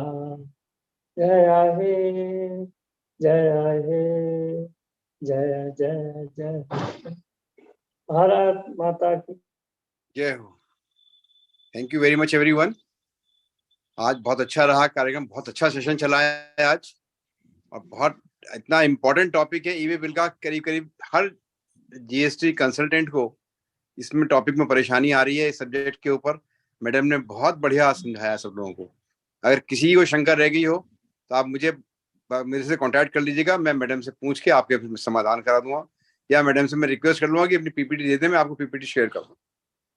मैं आपकी अपनी प्रेजेंटेशन आपको शेयर कर दूंगी, जिसपे जी, मुझे जी। लिंक आया है उसी नंबर पे मैं शेयर कर दूंगी। आप इसे जी इजीली हाँ, सर्कुलेट कर सकते मेरा जो फोन नंबर है उसी पे आप मेरे व्हाट्सएप कर दीजिएगा, या जी आप सर। मेरे ईमेल आईडी आपको भेजी हुई है, मेरा ईमेल आईडी में दोबारा लिख के भेज दूंगा, क्योंकि वो आपने वो 24 आवर्स वाला डिसिप्लिन लगा रखा है ना, तो उस चक्कर में सब वो डिलीट हो गए सारे मेरे मैसेजेस। ठीक है, thank you very much everyone. मैं फिर रिक्वेस्ट करेंगे फिर किसी दिन आपसे एक बार एक और। अब आप जैसे आप चाहें, हमें जीएसटी पढ़ाना चाहें या इनकम टैक्स पढ़ाना चाहें, लेकिन फिर मैं इनकम टैक्स में प्रैक्टिस नहीं करती सर। इनकम टैक्स में नहीं करते, जीएसटी में करते रहिए आप, हमें जीएसटी मैं पढ़ाते सिर्फ रहिए। इनडायरेक्ट टैक्स में प्रैक्टिस करती हूँ, और इनकम जी, टैक्स indirect- तो मुझे आप लोगों से सीखना पड़ेगा। मुझे इनकम टैक्स का आई भी नहीं आता। हम तो विद्यार्थी हैं आपके, हम तो आपके खुद स्टूडेंट हैं, आपके विद्यार्थी हैं। नहीं सर, हम सब जानते जीवन मुझे के एक छोटा सा क्वेश्चन विद्यार्थी। पूछना था। ये जो हम पार्ट टाइम क्लास लगाते हैं मैडम एवरी वीक, रेगुलर ना करके एवरी वीक करते हैं हम, and this is 103rd webinar continue from last 3 years हम लोग मैडम कर रहे हैं मैडम, फ्रॉम बहुत बहुत बढ़िया सर, बहुत बढ़िया, बहुत बढ़िया। Without any absent. No no no, really really it's really remarkable कि आप 3 साल से अथक प्रयास के साथ सबको जो है वो ज्ञान अर्जन करने में मदद कर रहे हैं। और आई थिंक ये सबसे बड़ा कंट्रीब्यूशन है हमारी फर्टर्निटी के लिए, बिकॉज आई थिंक जो भी जीएसटी के अंदर काम करना चाहते हैं उनके पास कोई ऑप्शन नहीं है कि वो जीएसटी के अंदर बिना अपडेट हुए वो कोई काम कर सकेंगे। So I think this is really very important, and I really appreciate your efforts. Thank you ma'am. एक शैलजा मैडम है मेरठ से, मैम वो कुछ पूछना चाह रही मैम हैं। नमस्कार, मैंने लेट ज्वाइन की है बिकॉज मैं बाहर थी। मैम मेरे एक छोटे से क्वेश्चन है। मेरी एक ज्वेलरी का व्यापारी है, वो बिछिया वगैरह और पाइजेब लेके जाता है हिमाचल प्रदेश, तो वो ये चाहता है कि मैं चालान से माल ले जाऊं, क्योंकि वहाँ पे वो छांट के लेते हैं उस माल को उसमें से। तो उसके लिए क्या करें, बड़ी प्रॉब्लम वो तो रहती है। अप्रूवल ही है ना मैम, ऑन अप्रूवल लेके जा रहे हैं तो वो डिलीवरी चालान से लेके जा सकते हैं ना अपना माल। पर्टिकुलर किसी व्यक्ति के लिए नहीं लेके जाते, क्योंकि वहाँ पे सर डोर तभी टू डोर बोल रही बहुत हूँ, सारे जैसे हम एग्जीबिशन के लिए या अप्रूवल के लिए लेके जाते हैं, उस बेसिस में आप डिलीवरी चालान बना सकते हैं।